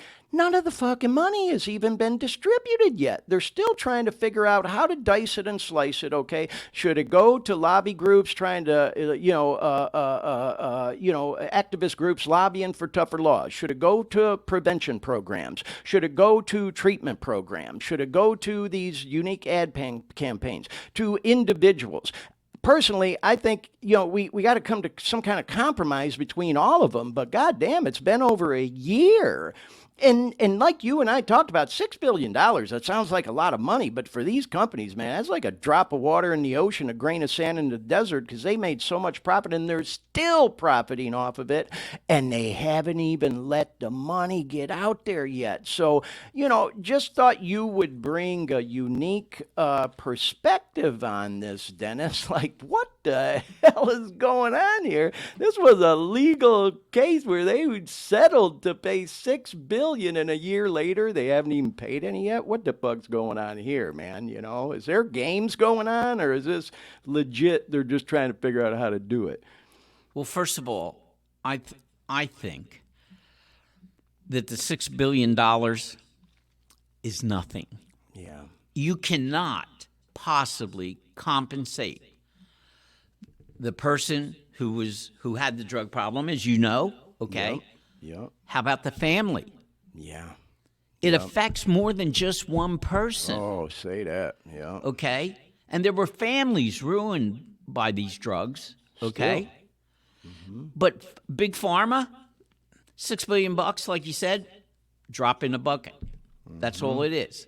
Yep. Now, another thing, too, and correct me if I'm wrong, they never admitted any liability or responsibility or accountability for selling, for making sure that they sold the drugs. They went to doctors. And not to interrupt you, but supposedly that was part of the settlement and the reason Purdue agreed to it. And I think it's something that would maybe even still being debated over is they said, okay, we'll do this if part of it is that nobody can come after us personally, like in a civil suit.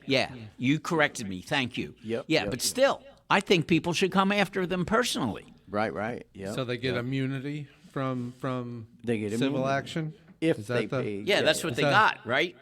Yeah, Glenn? Yeah. That's part of it. Yeah, everything I've read about it. But at the end of the day, it's like, come on, man. A year later, people are suffering.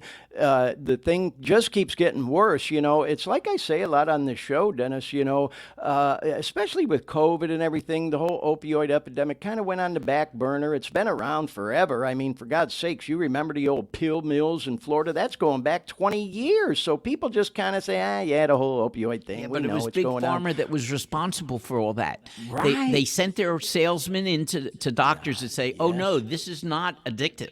Yeah. And it was. Oh, yeah. Yeah, absolutely. I know the whole story, believe me. Oh, yeah. And the thing of it is, though, like I said, it almost is like it's went on the back burner, and it's actually getting worse all the time. And then when fentanyl hit the scene, and then, I don't know if you've heard about this, Dennis, but we talked about it on the show last week, this new drug called xylazine. And the street name for it is Trank.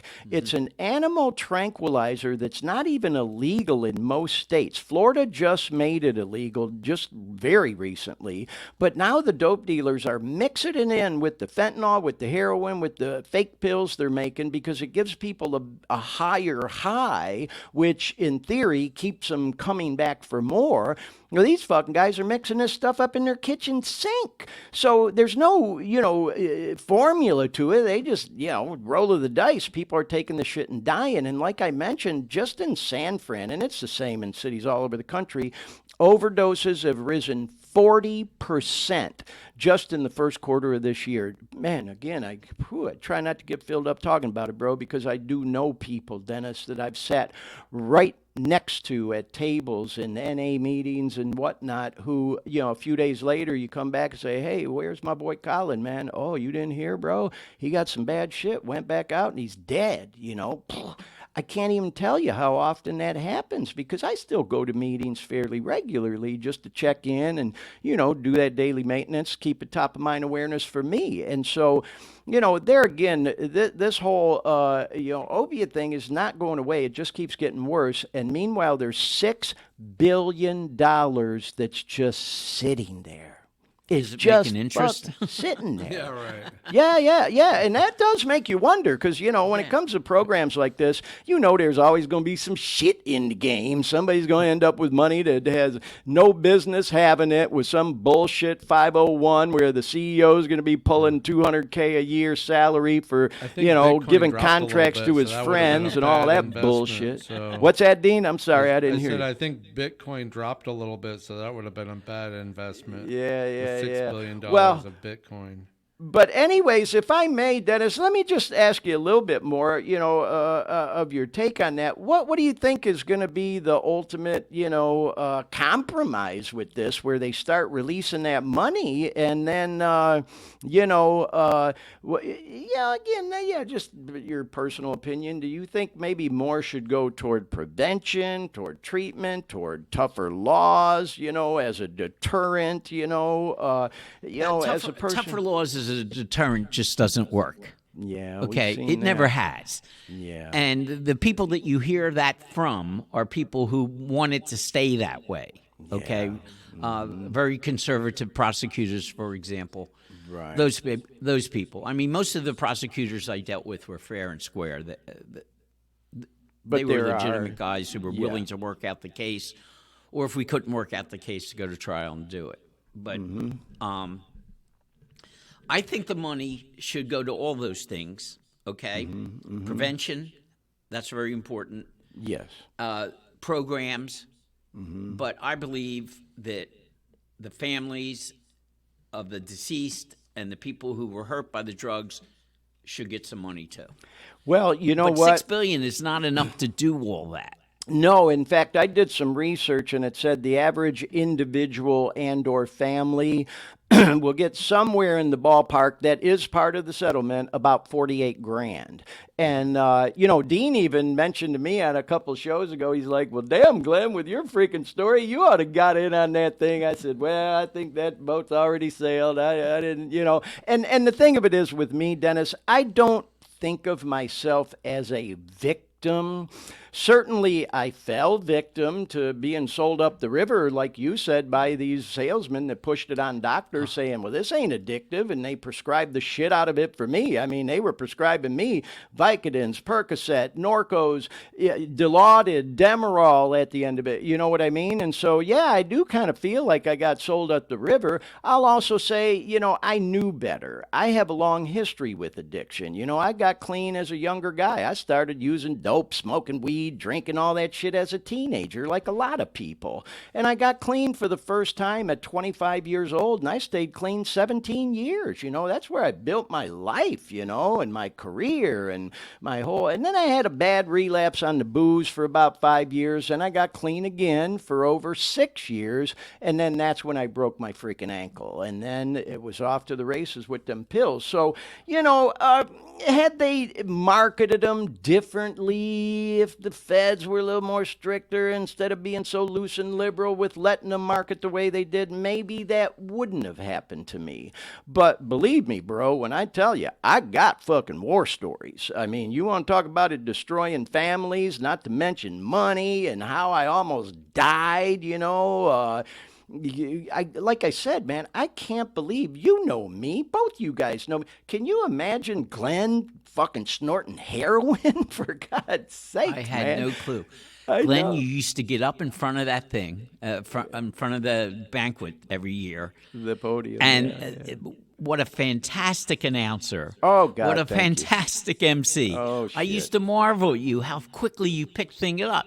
And now I find out you were drugged up, too. Yeah, half the time I was. Thank you for the kind words, though, Dennis. I'll just say I've always just been that kind of guy. Just, most people say their biggest fear is public speaking, and I've just always felt right in my own element since I was a little kid. Even my siblings, my old friends will tell you, oh, Glenn's right where he's supposed to be. Even before I started this podcast, Dennis, I ran it by some people close to me, especially my kids. I was a little concerned, like, hey, if y'all ain't comfortable with this, I will not do it, and they were like, hey, do you, man. In fact, G even said, God, Dad, I think it's awesome. He's kind of one that gave me that little phrase, man, if it helps even one person, it's all worth it. Do you. And then I had people say, Glenn, this is right up your alley, man. This is just exactly what you should be doing in your retirement. So anyway, I appreciate the kind words, but yeah, man, I was definitely that functioning addict there for a while. But anyways, Dennis, I can't thank you enough, man. We've been going an hour and a half, and I'd like to, talk about a few more things. This has been great, man. First of all, it's just great catching up with you and seeing you again because,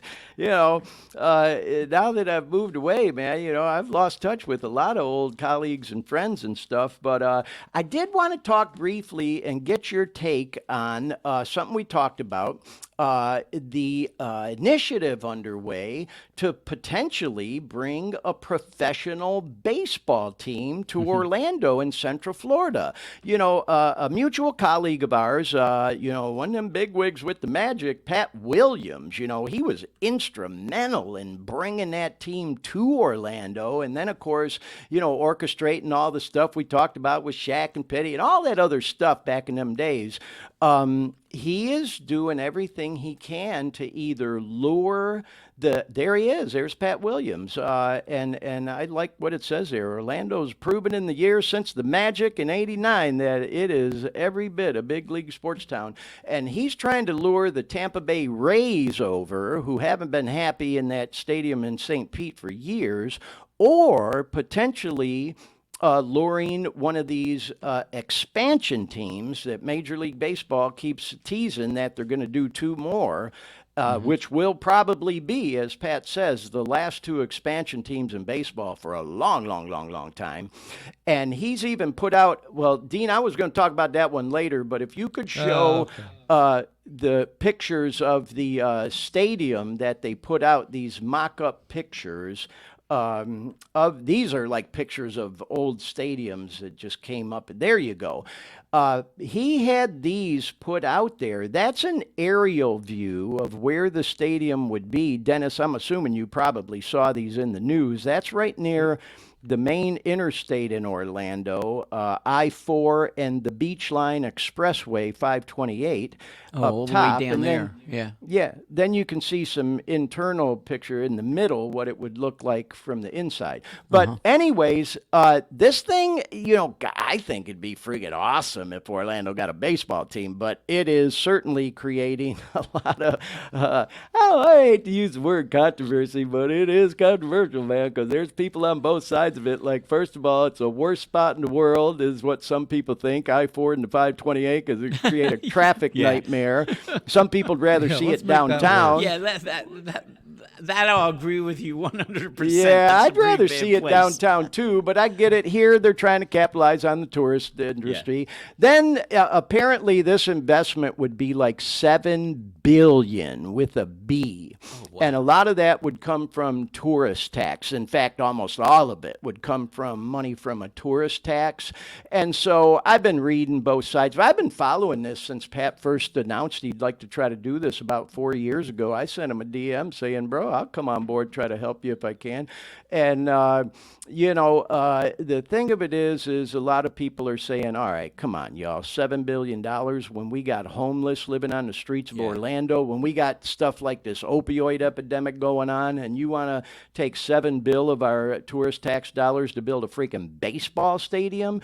So I see it from both sides. Being a sports fanatic the way I am, I'd love to see baseball in Central Florida, But Dennis, I just couldn't resist. I'm not asking you to take a side on it. I'm just curious your opinion, being the big sports fan I know you are, an Orlando Magic fat guy and all that. What's your take on this? And I know you know Pat too, so what do you think? I may get in trouble for this, but In fact, I'm a bigger baseball fan than I am basketball fan, okay? I've always been.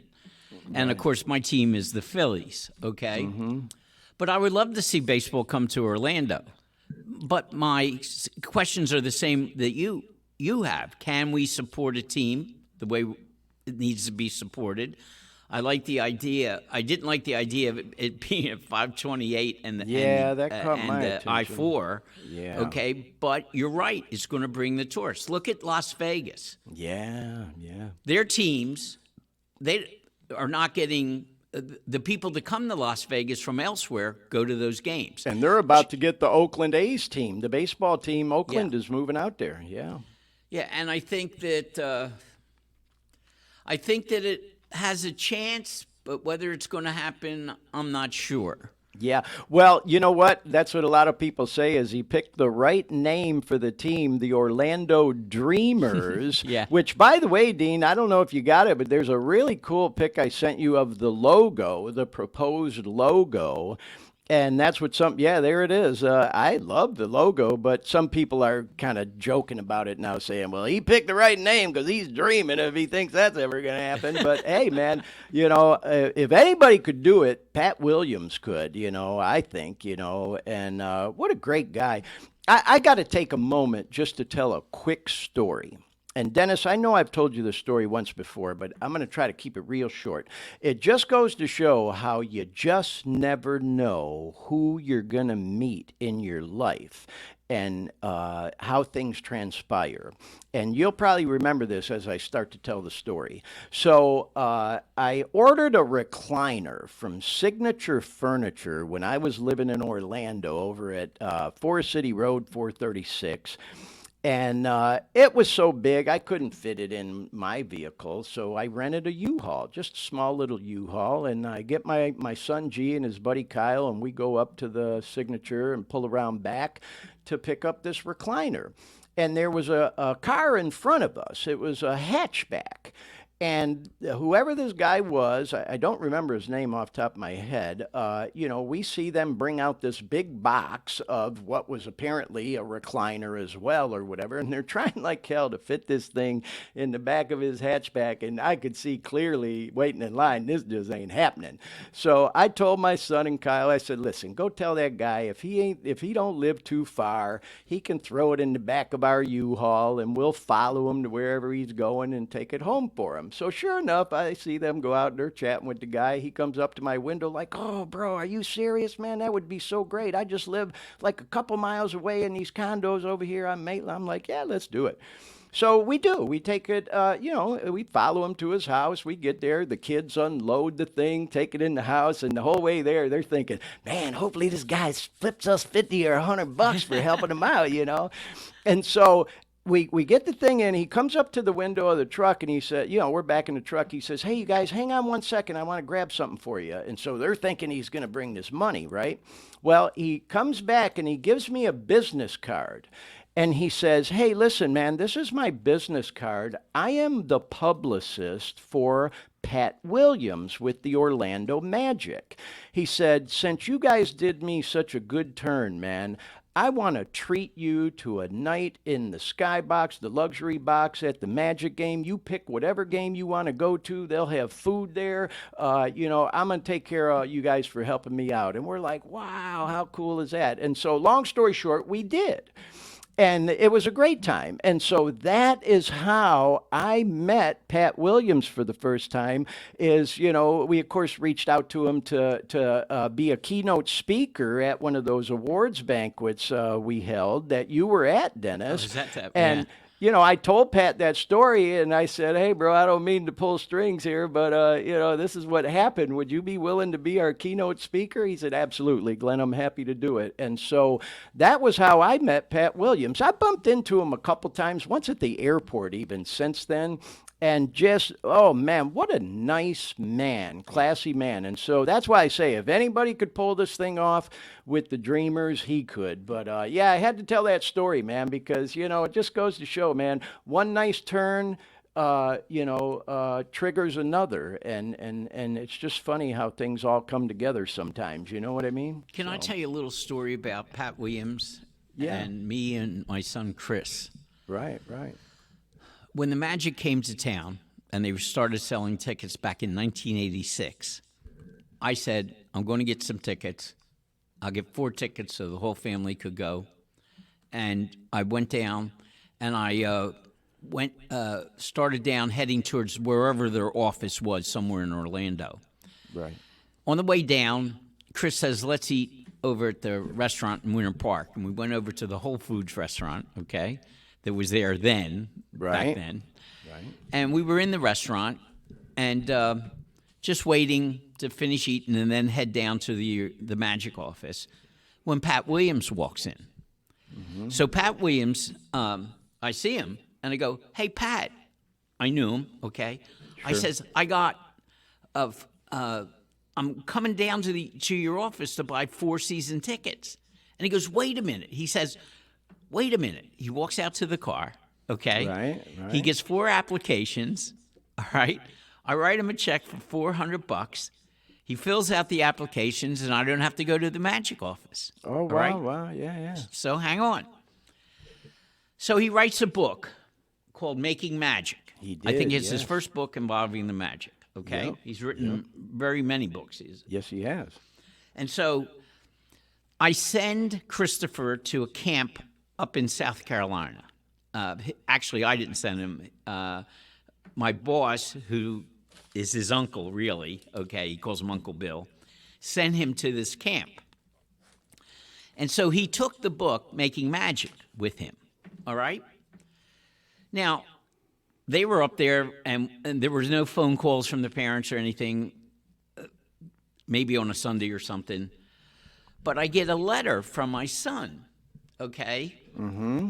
And he says, I read this in Pat Williams' book.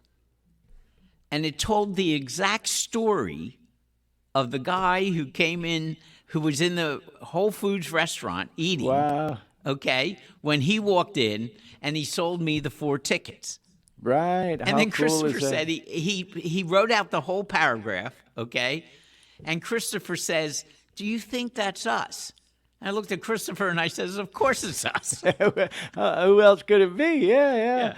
Wow, I appreciate you telling that story, Dennis, because it just does, like I said, go to show, man. You just never know what's going to happen in life that turns out to be, another positive thing or mentioned in a book, And so anyway, Pat Williams, if you do happen to see this or a clip of this show, bro, we wish you all the best with the Orlando Dreamers. And, hey, man, I'm retired. I got a little bit of spare time on my hand. I could volunteer with maybe some of the marketing of the whole thing, because I'm in favor of it. I mean, I get it. There's always going to be politics involved. Oh, the money could be used for something else. Oh, there's going to be traffic, all that other stuff. But you know what? That stuff all flushes itself out in the end. And I think it would definitely be a feather in the cap of Central Florida and Orlando to have a Major League Baseball team, which blows my mind. Nothing against Tampa. I love Tampa, Central Florida. I love the state of Florida. They're just not supporting the team over there. They're getting the playoffs in the World Series. They got seats available, I get it. The stadium's in a shit location. There was talk about moving it to Ybor and all that other stuff, but it hasn't transpired. And man, I would just love to see Major League Baseball in Central Florida. And I have no doubt at all whatsoever in my mind that the team would get supported. I bet they'd probably sell out almost every game between tourists and the locals. You know what I mean? Want to see a team here because I want them to be in the National League so I can come and see the Phillies play them. Oh, yeah, there you go. Yeah. See, now I'm a Tiger fan being from Detroit and all, so I get to go see them in Lakeland or when I lived in Orlando or go back to visit. But and I don't think Detroit Tigers will ever leave Lakeland. There's just such a rich history there. But anyways, well, Dennis, you know what? You mentioned Chris.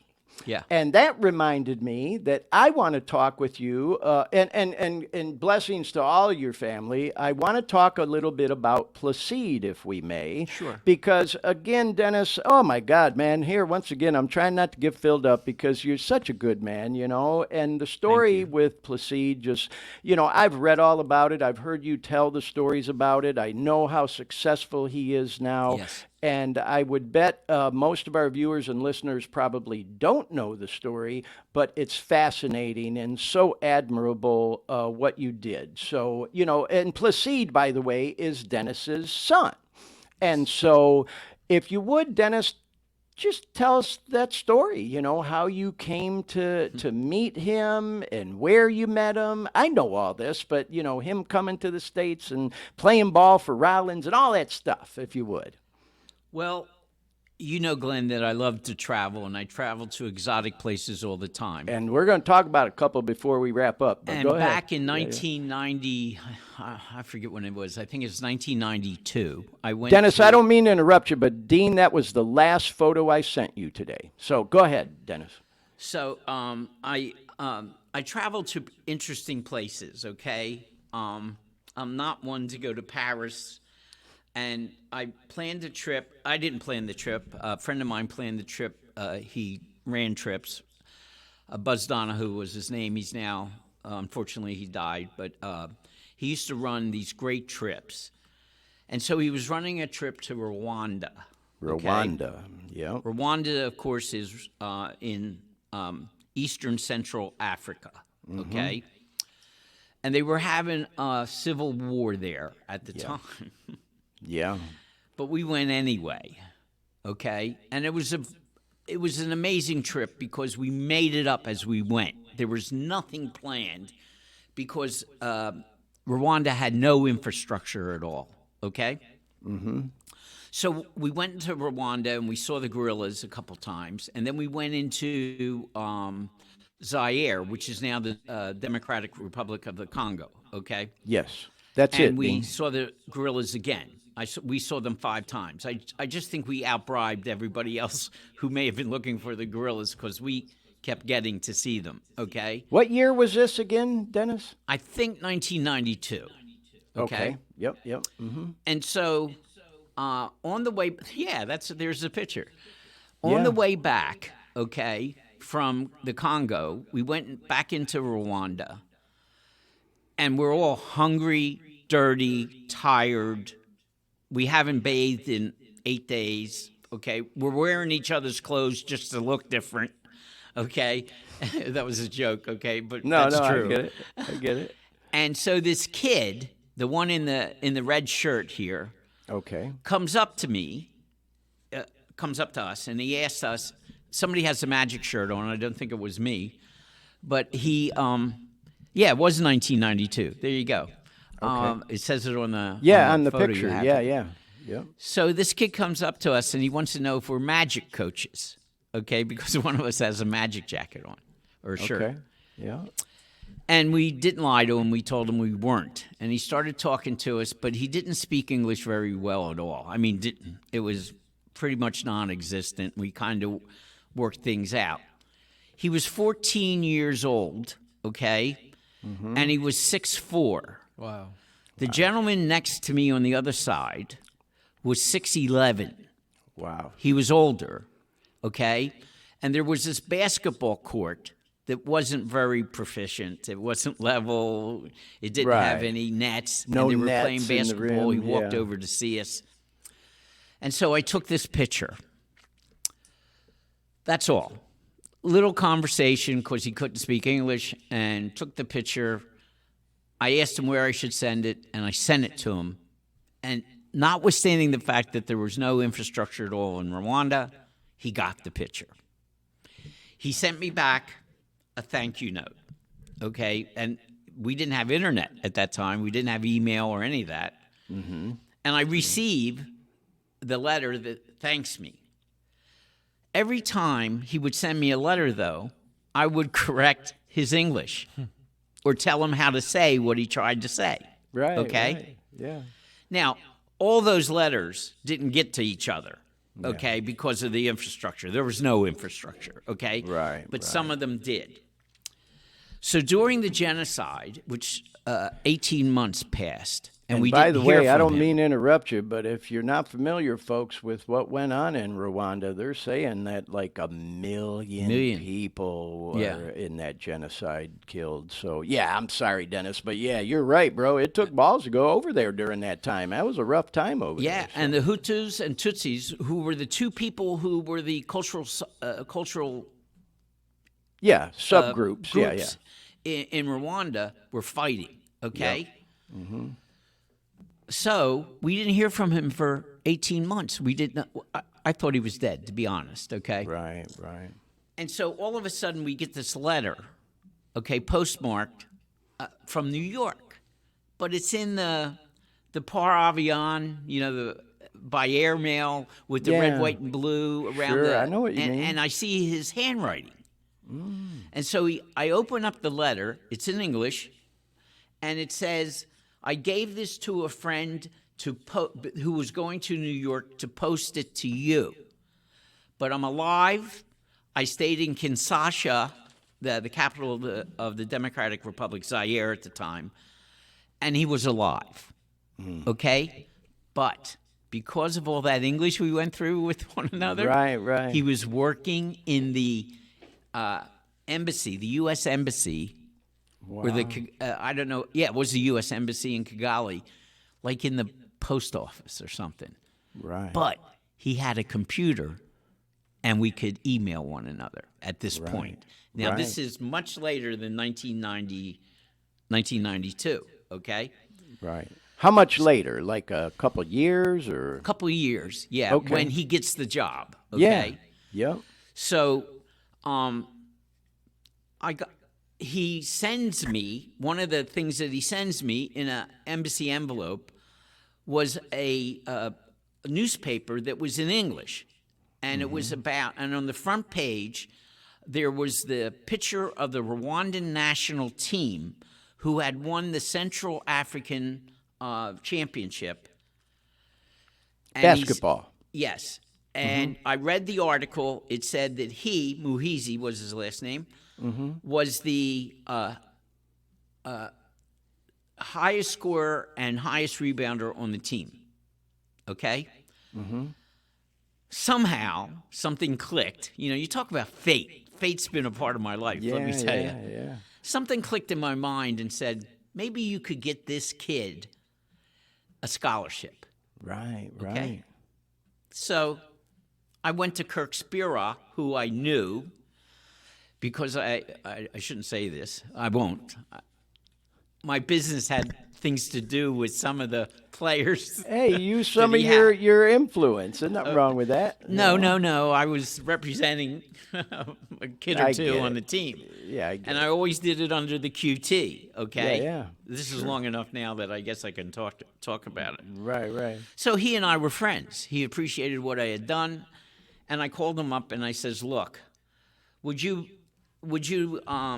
talk to me?" And he thought, first of all, he thought somebody was in trouble, but then he said, "Do you want me to come down to your office?" So I says, "No, I'm heading home. I'll stop at UCF." And I told him that I knew this kid that was on the Rwandan national team, but in the picture, I didn't know who he was because it's been several years now, okay? Right. He ended up being the tallest in the middle, okay? And so, but I didn't know who he was when I was talking to Kirk at Spiro at UCF. Sure. So Spiro says, "Get a tape if you can." And I emailed him, "Do you have a tape?" And he says, "Yes." And it was a highlight reel. Yeah, it was a European tape, but it was more of the team and not of him, so it didn't tell him too much. And he says, "By the way, how tall is this kid?" I didn't know how tall he was. Right. So I write back to him, "How tall are you?" 2.07 meters. Now, I travel. I know the metric system. Okay? And in my head, I go, he's 6'8". And then I wasn't sure, so I did it in pencil, and it came out to 6'9". Okay? Yeah. So I called Kirk up, and I said, because he had wondered how tall he was, I called him up, and I said, "Kirk, would you be interested in anybody 6'9"? And he says, "I'm interested in everybody 6'9". Yeah, right. So Kirk This is fascinating. set up two things where the high school students come to play in front of a lot of coaches. One was in Tampa, one was in Gainesville, and at the University of Florida. The other one was at the University of Tampa, where the coaches would look at all these highfalutin kids that really knew what they were doing, okay, from high school. Yeah. So he sets all that up for me, okay? So then I go to my wife, Mary, and I say, would you mind if we brought this kid here? And, of course, you know, she's my wife is the best thing in the world. Right. She says, no problem, you know, doesn't even think about it. And so I write Dennis up to one of his antics again. Yeah. No, and believe me, I thought this was a pipe dream, okay? I thought, even I thought this wouldn't happen, okay? Right. I was 99% sure it wouldn't happen, okay? Right, yeah. So I write to him. I says, how would you like to come to Orlando, come to the United States and get a scholarship for college or by playing basketball at a college or university? Oh, man, I'm trying not to get filled up, bro. That's like the turning, you know, like you said, fate. I thought he would be amazed to get such a letter, okay? Yeah. So I get an answer. I can't. 2 words, I can't. I go, what do you mean you can't? Okay. He says if he was in a technical computer school, right. Not a college, but just a school, okay? Sure. Yeah, trade and he school, says, whatever. if I leave the school, I'll lose the tuition, and I can't get back in. How much is the tuition? Yeah, right. $30. Oh, Lord, yeah. The next one was, I'll pay the effing $30. Right. And then what we did, I went to Mary, and I says, let's bring him. He's going to come. And we brought him here for a month. He went up to Gainesville. And by the end of Gainesville, everybody was interested in him. And that's when I started getting a lot of calls from college coaches. Anthony called me back. I thought he may lose him or something because he stayed in a dorm, okay? Right. And Anthony didn't. Anthony stayed with one of his friends at the University of Florida. Sure. But I told Anthony, don't lose this kid, okay? Yeah. Oh, yeah. So as soon as I hung up with Anthony, the calls started coming in. So I knew he was going to go somewhere. But because Kirk Spiro set everything up for me, I didn't want to let him down by not going to Tampa. The reason I had to send Anthony up there was that Mary just got out of the hospital, okay, and I had to stay with her. Right. So I sent Anthony with him first. But I went to Tampa, okay? In the first game, he plays. I'm there. He blocks the first 4 shots of the other team and hits a 3, okay? Wow. And I see this guy, very Natalie attired guy, walking up to me, okay? It's the assistant coach at Rollins, Kyle Frakes. I don't know him, okay? Okay. So he walks up to me and he says to me, hi, I'm Kyle Frakes. I'm from Rollins College. We'll give him a 4-year scholarship right now. On the spot. That's what he says to me. And this is going to, if he listens to this podcast, he may be mad at me for this. Yeah. But I was thinking, hey, buddy, stand in line. I got all these offers already. Yeah, right. Okay. Yeah. But then I get a call from him and Tom Klusman, who I knew because I used to go to the basketball games at Rollins, okay, and he played at Rollins, and now he's the coach, okay? So he calls me and he says, Dennis, can you bring the kid over? And I said, sure. So I brought him over, and they loved him. I remember they had a conversation that I heard, and they said he's a little rough, but we can teach him. But he's 6'9", okay? Right. And so he's got skills, but it has to be developed into talent. He's got the raw skills. Yeah. He had the skills. There's no question about that, okay? Yep. So we arranged it so that he came over and he showed off for them. And I think he picked Rollins because there were a lot of other offers. I think he picked Rollins because it may have been close to us where we were. Well, and if I may, not to interrupt you, this is a great story, Dennis, which I know the story, but I thought our listeners, our viewers would just be fascinated to hear it. You know, for those who don't know, Rollins College in Central Florida is, oh my God, the campus there is just so beautiful. It is a private school. It's not a public university. They may get some subsidization. I don't know all the inner workings of it. Yeah, they're private. But it's private. And it's a beautiful school. Oh, yeah, it's considered one of them and one of the best in the country. In the country. When I first get a quick story off topic, you know, when I first got to Orlando, Dennis, I volunteered just to get on the air at the Rollins College radio station, which is still a thing, WPRK, the best I've been on it. basement radio. Yeah, I used to read the news in the morning during all these different people's music shows. I would do like drop-ins and stuff, and some of them guys went on to be pretty big. You remember Drew Garabo? He was on Real Radio in Orlando, and I think he's still on a station in Tampa.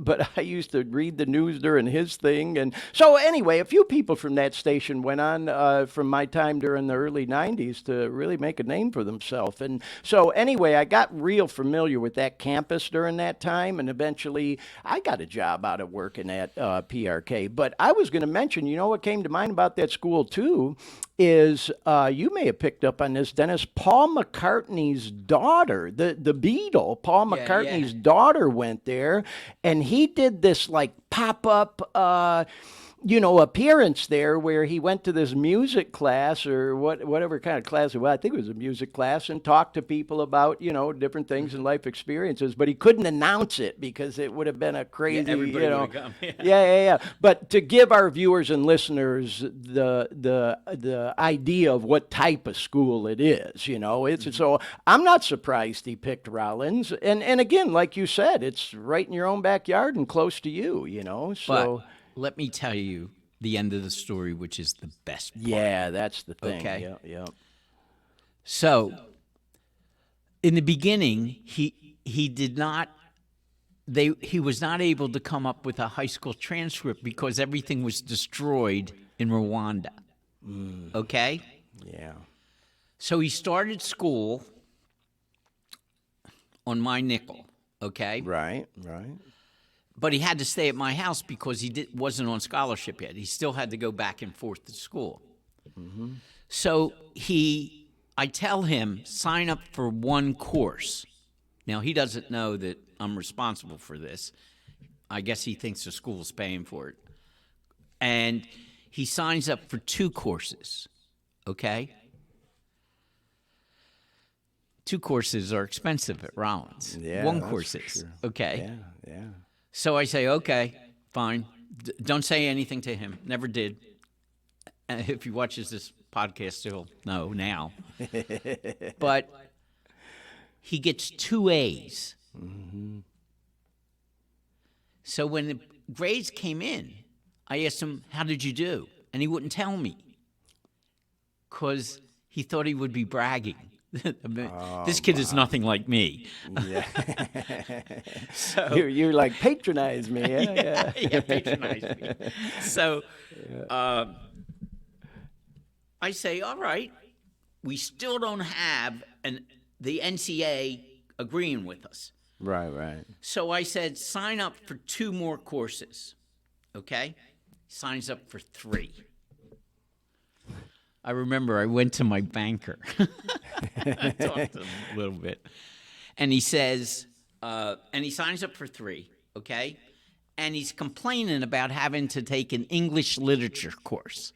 Okay. Which is probably as foreign as you can get to him, okay? Yeah.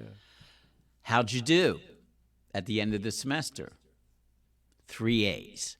Wow. Okay? Yeah. It didn't end there. Finally, the NCAA approves him, okay? He starts living at school, going to school, and they're paying. Mm-hmm. And he graduates in 3 years because he goes in the summer, and he had 5 courses already before he started, okay? Wow. It's amazing. 3 years, 3.5 years, really. He graduates, guess what? Magnum cum laude. Wow, Dennis. Whew, He didn't speak English when I met him. I'm trying not to get filled up knowing that whole story, man. It's just so amazing. You know, you talk about fate. And then, you know, if we could, to bring this story on home, you told me just before we went on the show today how he's doing now, because I asked how he was doing. So, you know. He's working for Wells Fargo in Charlotte, okay? Yep. I've talked to him family? about coming to Orlando because he could actually work in Orlando too. But he evaluates entities for the bank and for the bank's customers and stuff like that. And has so he's a got a family? great job. And he married a girl 6'4", and she's a doctor. Wow, yeah. And then if they have children, they'll probably be ball players. But They do. Dennis, oh my gosh, They have 2 kids, and the 10-year-old or the 9-year-old is taller than me. There you go. See? Yeah. So they got children who are going to be tall and could end up becoming ball players or athletes too. You know, Dennis, it just goes to show, man, I just love you to death, bro. And I know so many other people that do as well because of the types of things you do, like the story that you just described. And I know that's just one. You know what I mean? I was sitting here thinking to myself, it reminded me in a way. There's a current event, a movie that's really popular right now called The Covenant. It's called Guy Ritchie's The Covenant, and it stars this guy Jake Gyllenhaal, who's a real famous actor. And it's all about he came home from Afghanistan, but before the U.S. pulled, and is based on a true story, you know, before it pulled out, a lot of the Afghans served as translators and interpreters, helping the U.S. during their whole, efforts against the Taliban. And then after the U.S. pulled out, unfortunately, the Taliban went after a lot of these interpreters and translators. They got their number, man. Them guys are in hiding. And so this movie is all about how Jake Gyllenhaal, this guy saved his life, this U.S. soldier's life. I think I saw an ad for it. Yeah, during this battle in Afghanistan, and he came back and found out the guy didn't get out, and the U.S. had promised him and his family a visa for, serving as an interpreter and translator to maneuver through there, and he went back to get him out and cut through all this red tape. So not to compare apples to oranges, but first of all, great movie, y'all. I highly recommend it. But it goes to show, it just reminded me of your story a little bit, Dennis. You know, Look, man, oh God, I hate to keep saying it, but I'm getting filled up thinking about it, man. You pulled that kid out of what at that time when you first met him, like you said. You know, we can fluff over it real quick, but there was a fucking genocide going on there that over 1 million people were killed, no infrastructure. You know, what a mess it must have been. And first of all, for you to even go over there and then to offer a whole new life, he probably can't even describe in words how grateful he is, for you. Oh, he's just like one of my regular kids now. Oh, he's a grown-ass man with his own kids, I'm sure. Oh, my God. Yeah, I get I'm it, Papa bro. D to the kids. Papa D, they call me. Well, thank you for telling that story. And, Dennis, we're going to bring this around real quick. But before we do, I got to ask you about this. And for a couple of selfish reasons, you mentioned that it's true, bro. You take these exotic trips and excursions, and man, I remember, like I said, sitting in that back room in Sorrento's over lunch with me and you and Tom met me, rest in peace, and he was always fascinated by your stories of adventures as well, and you would tell us about these different places you went. And when I say for selfish reasons, I want to ask you about Easter Island, because I have a close friend of mine, Shebang, if you're watching, bro, and I know you'll at the very least see this eventually, was doing some research for a class on Easter Island. I'm like, dude, I know exactly who you need to talk to about it, So anyway, I told Shebang I was going to talk to you about this on the program today.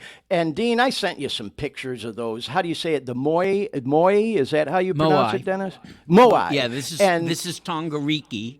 It has, I think, 15 Moai on it.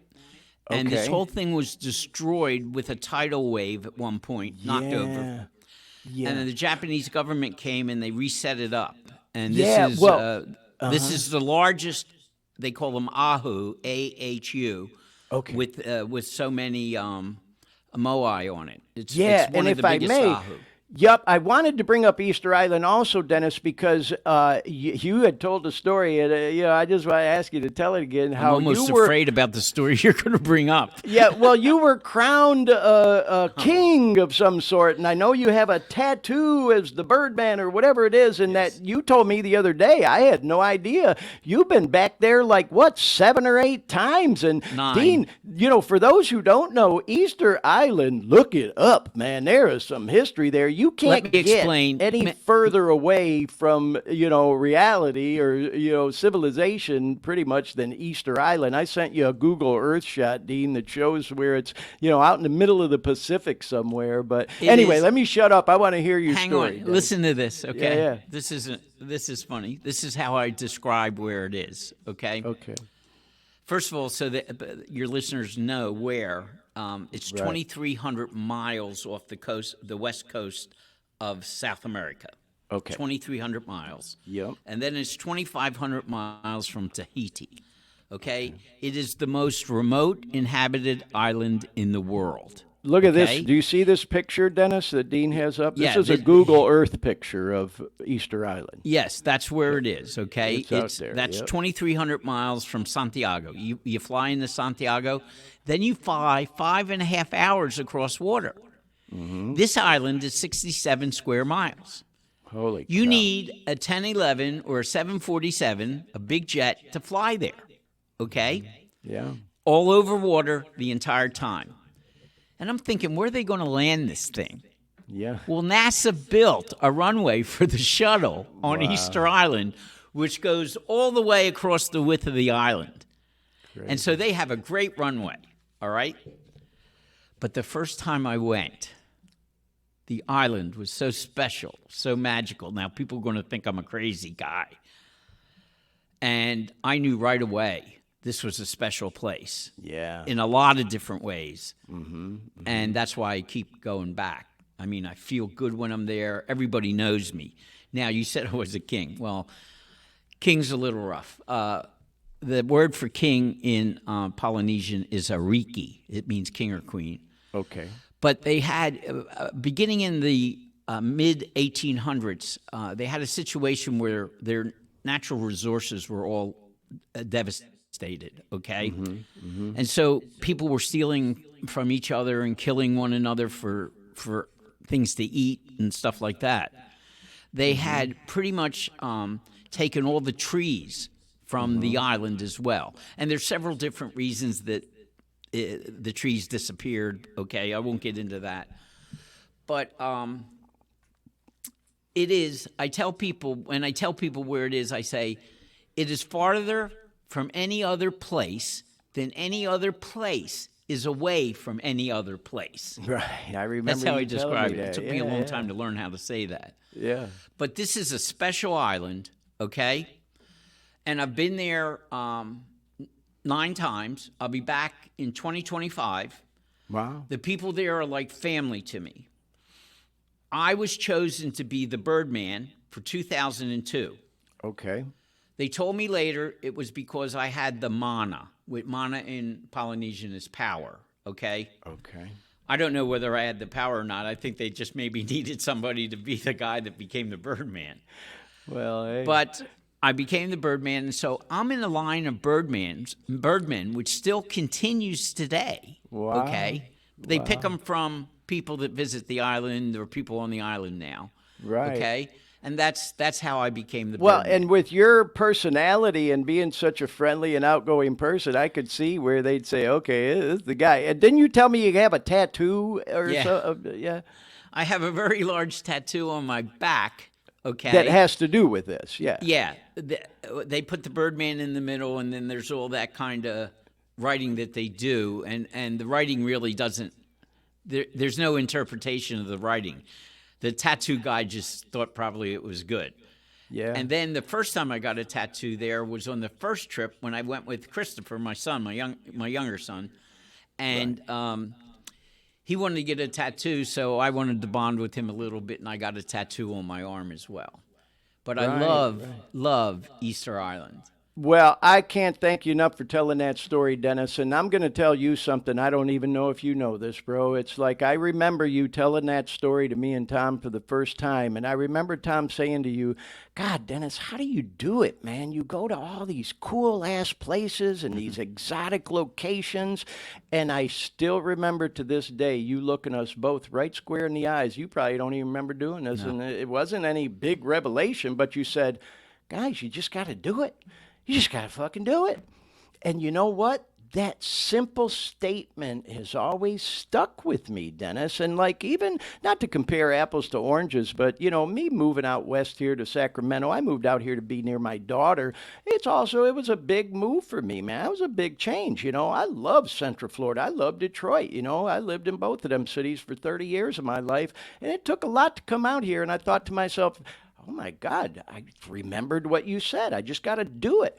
You know, and I did it, and it's all working out. I'm living my best life, bro. It couldn't, you know, you talk about fate, you know, I feel like I'm right where I'm supposed to be. So the point I'm making, bro, is you inspire more people than I think you even realize with, you know, the things you do and say. But look, so it benefits me. You have to understand that all this travel, number one, makes me smarter. Yeah, makes me learn about different cultures.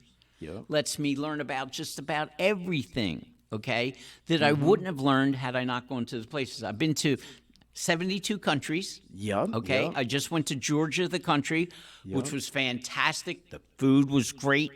Yeah. The people were great. The history. And you've been to like every continent too, I've been to all 7 continents, Antarctica twice. Well, wow. I've been to South America several times and Europe several times, but I've been to Antarctica twice. Well, see, that just goes to show, man, folks, if you got something on that bucket list, take Dennis's simple advice. You just got to do it. Just do it. And so, Dennis, like I said, man, I don't want to keep holding you hostage. I can't thank you enough for spending as much time as you did on the show with us today. I just feel like we could talk all night and for hours and hours. So, man, I really hope we can have you back on the program again sometime. But before we wrap up, talking about these exotic trips you took, I thought if you have it, Dean, we have a picture of you and one of your most recent excursions to Scotland. And I think this is a good transition. If we pictures? Did I give you these pictures? I lifted all this stuff off of your Facebook and social media, bro. Okay. Yeah. We were stalking you, man. You had once you put that shit out there, bro, everybody's got it. But I thought it'd be a good transition if we can talk about that briefly, then talk a little bit more about your charity golf tournament. We'll try to plug it a little bit, and hopefully it comes together this year before we bring it on home. So this golf course you golfed in Scotland, man, you told me how old that thing is. St. Andrews. I'm big on like vibes and energy, Dennis. It's just something I really believe in. And oh my God, the vibes and energy that must be around on that golf course, kind of amazing. Didn't you tell me it's been around since like 1600 or something? Yeah, it's the first golf course. Before I played golf on that course, I played golf on the 5th oldest and the 7th oldest golf course in the world. But this is the oldest. This is the most renowned. This is the old course at St. Andrews. St. Andrews is a small town, just about maybe 3,000 people or so. And it's got this guy. Yeah, look at that. Yeah, look how skinny I got. Yeah, you were slim. Yeah, these were the guys. Now, this is Todd Morgan. He set up the trip because he knew the gentleman in the light blue shirt who was a member. His father was a member, okay? Wow. His grandfather was a member. And Todd knew this guy.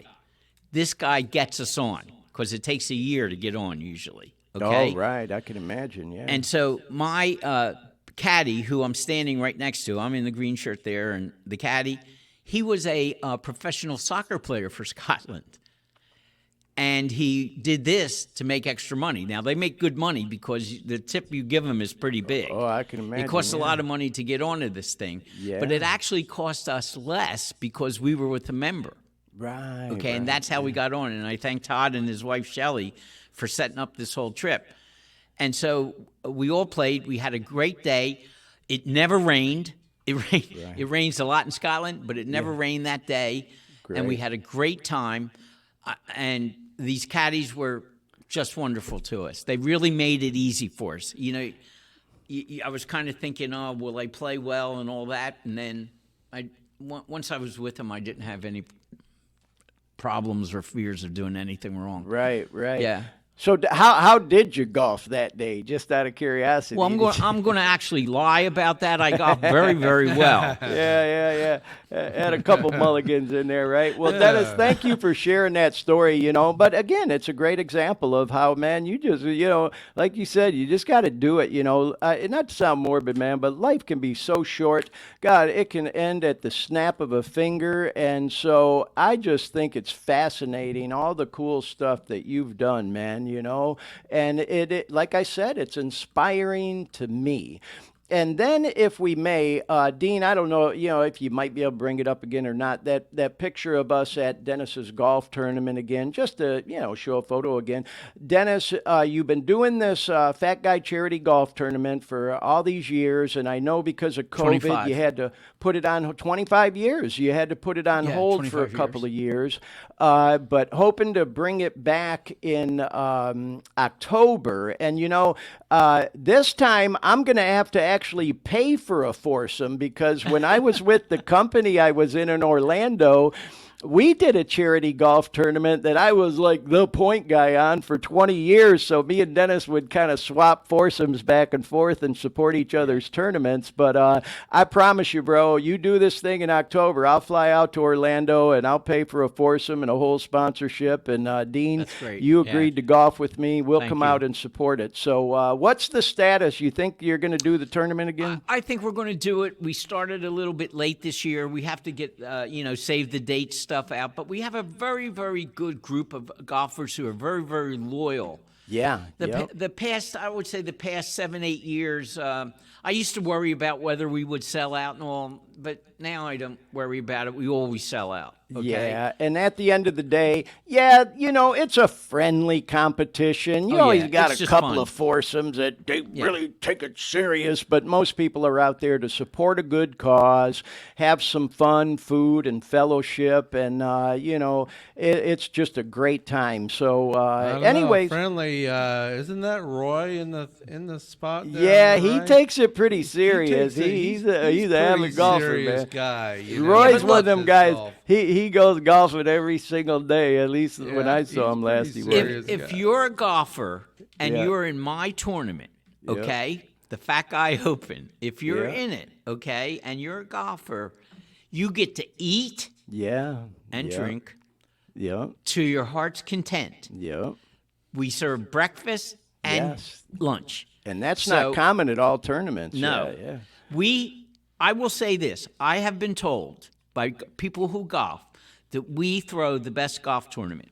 And I got to thank Modern Plumbing, because they've been with me for years, and because of them, we even give a scholarship to a non-college kid, like an electrician or a plumber or trade school kind of thing. Welder. Yeah. And so every year we started late, but we started giving scholarships out every year. Yep. Well, Dennis, again, all the more reason, man, that maybe we're going to have you back on again.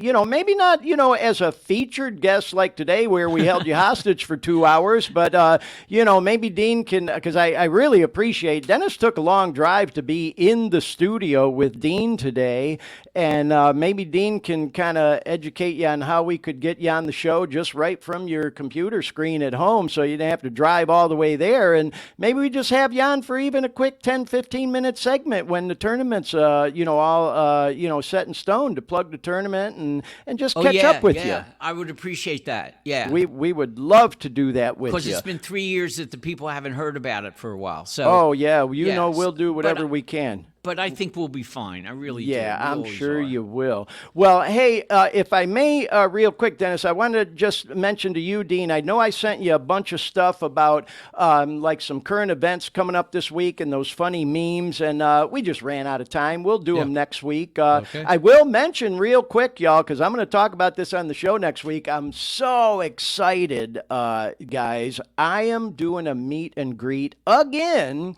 on Tuesday with this dude, Mike Campbell. And if you think you don't know who Mike Campbell is, you do. You just don't know you know. He was the lead guitar player for Tom Petty and the Heartbreakers for like 40 years before Tom unfortunately passed away of an opiate overdose, of all things. You know, yeah. I had allotted some time to talk about that on today's show, but I'll do it next week because we've been going for a while. But Mike Campbell has his own band now. It's called Mike Campbell and the Dirty Knobs. He's had it for years. He had it even when the Heartbreakers were together. And with Tom's full support, man, he used to do that in between tours, you know. He played guitar for Lindsey Buckingham, took his place in Fleetwood Mac for a while. The guy's just a legend, right? He truly is. If you're into, you know, that whole thing, he's a guitar rock legend. So anyways, I met Mike a year ago in Detroit at a place called The Shelter that was made real famous in that 8 Mile Eminem movie, or St. Andrews Hall. I met him there. And then I saw him at a place called the Fillmore in San Francisco last fall. Well, he's playing at this place here in Sacramento called Ace of Spades, right downtown. It's about 15 minutes from where I live. And so I just couldn't resist. I'm going to go see him again. And I'm kind of hoping the dude don't see me and go, who's this fucking guy stalking me, man? You know, but he's just such a cool Glenn guy. The groupie. Yeah, and I just love him to death. He stalked me too, okay? Yeah, I did, right. But you know, with these meet and greets, it's really cool because they do give you about 5 minutes to bullshit with them. You get a picture. You can even take something to sign. I got an old Tom Petty concert ticket I'm going to have him sign again. So anyway, that's Tuesday. So I will talk about that on the show next week, y'all. And then check this out, Dennis, just not to keep holding us up, but I was telling Dean last week, the Academy Award-winning actor Billy Bob Thornton. It's so weird living out here on the West Coast because there truly are so many celebrities, actors, athletes, all this stuff. Billy Bob Thornton has a rock group he plays in called the Boxmasters. Then they do some originals, some covers. They're playing at a local college, kind of like a Rollins College that's about 10 minutes from where I live.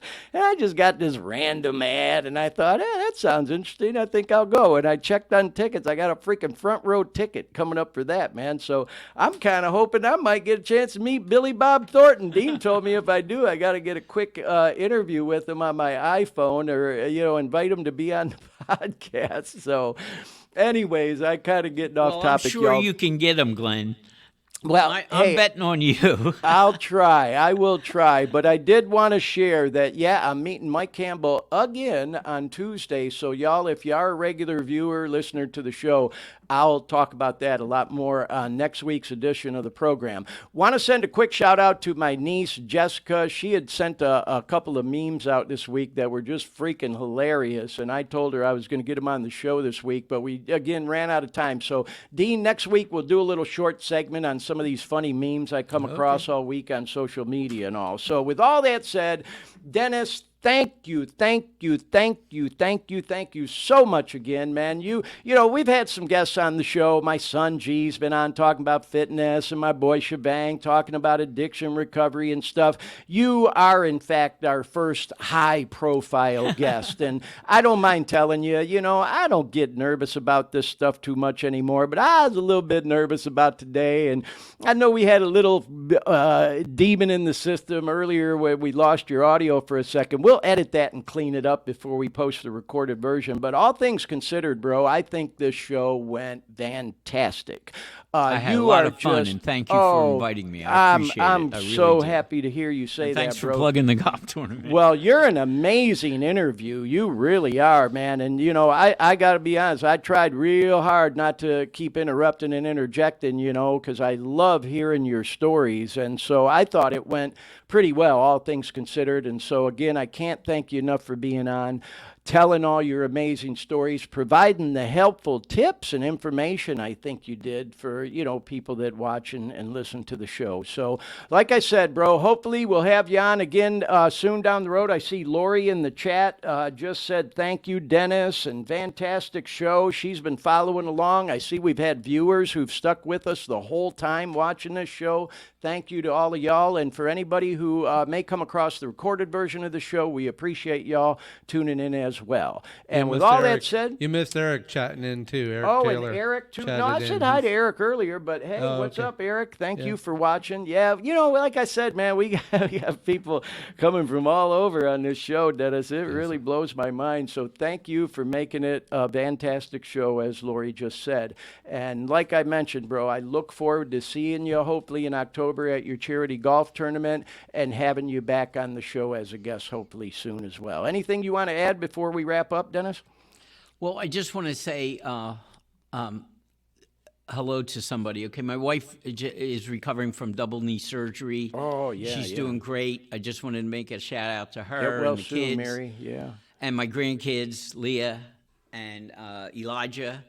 They're P's kids. My kids are still bachelors. Okay, my other kids, I should say. Yeah. And I'd like to, because you put some pictures of her up, the lovely Hannah, who is my dance partner. Yeah. And she and her husband, just had a baby boy, Adam. Oh, congrats. So I'm going to say hello to Adam. Yeah. Well, you know what, Dennis? That's the beauty of doing these podcasts and, on the platforms we're on. Like I told you before we started, hey, man, we go as long as we feel like till we run out of gas. It's not like we got to stop for commercial break or be done in this amount of time or take a traffic report. We can just do whatever the hell we want. When I leave here, I'm going to have to change planes to get to Chuliota. Oh, right. Yeah. Well, once again, thank you so much, Dennis. Dean, anything you want to add before we wrap up, bro?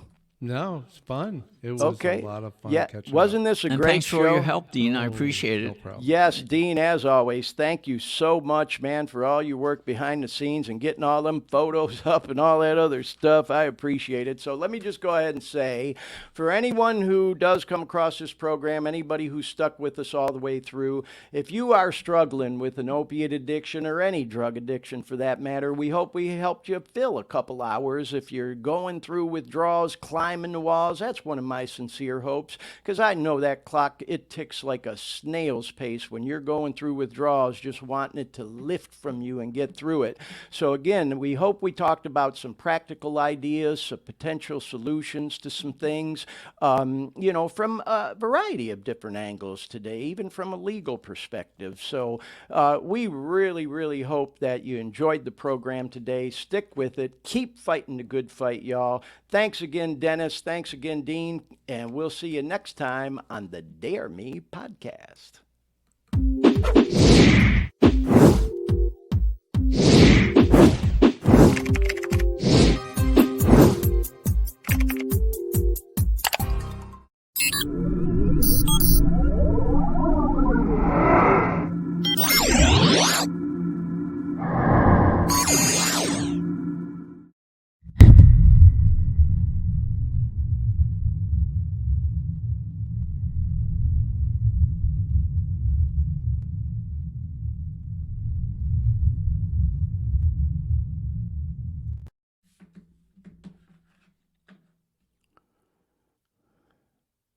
You guys still with me?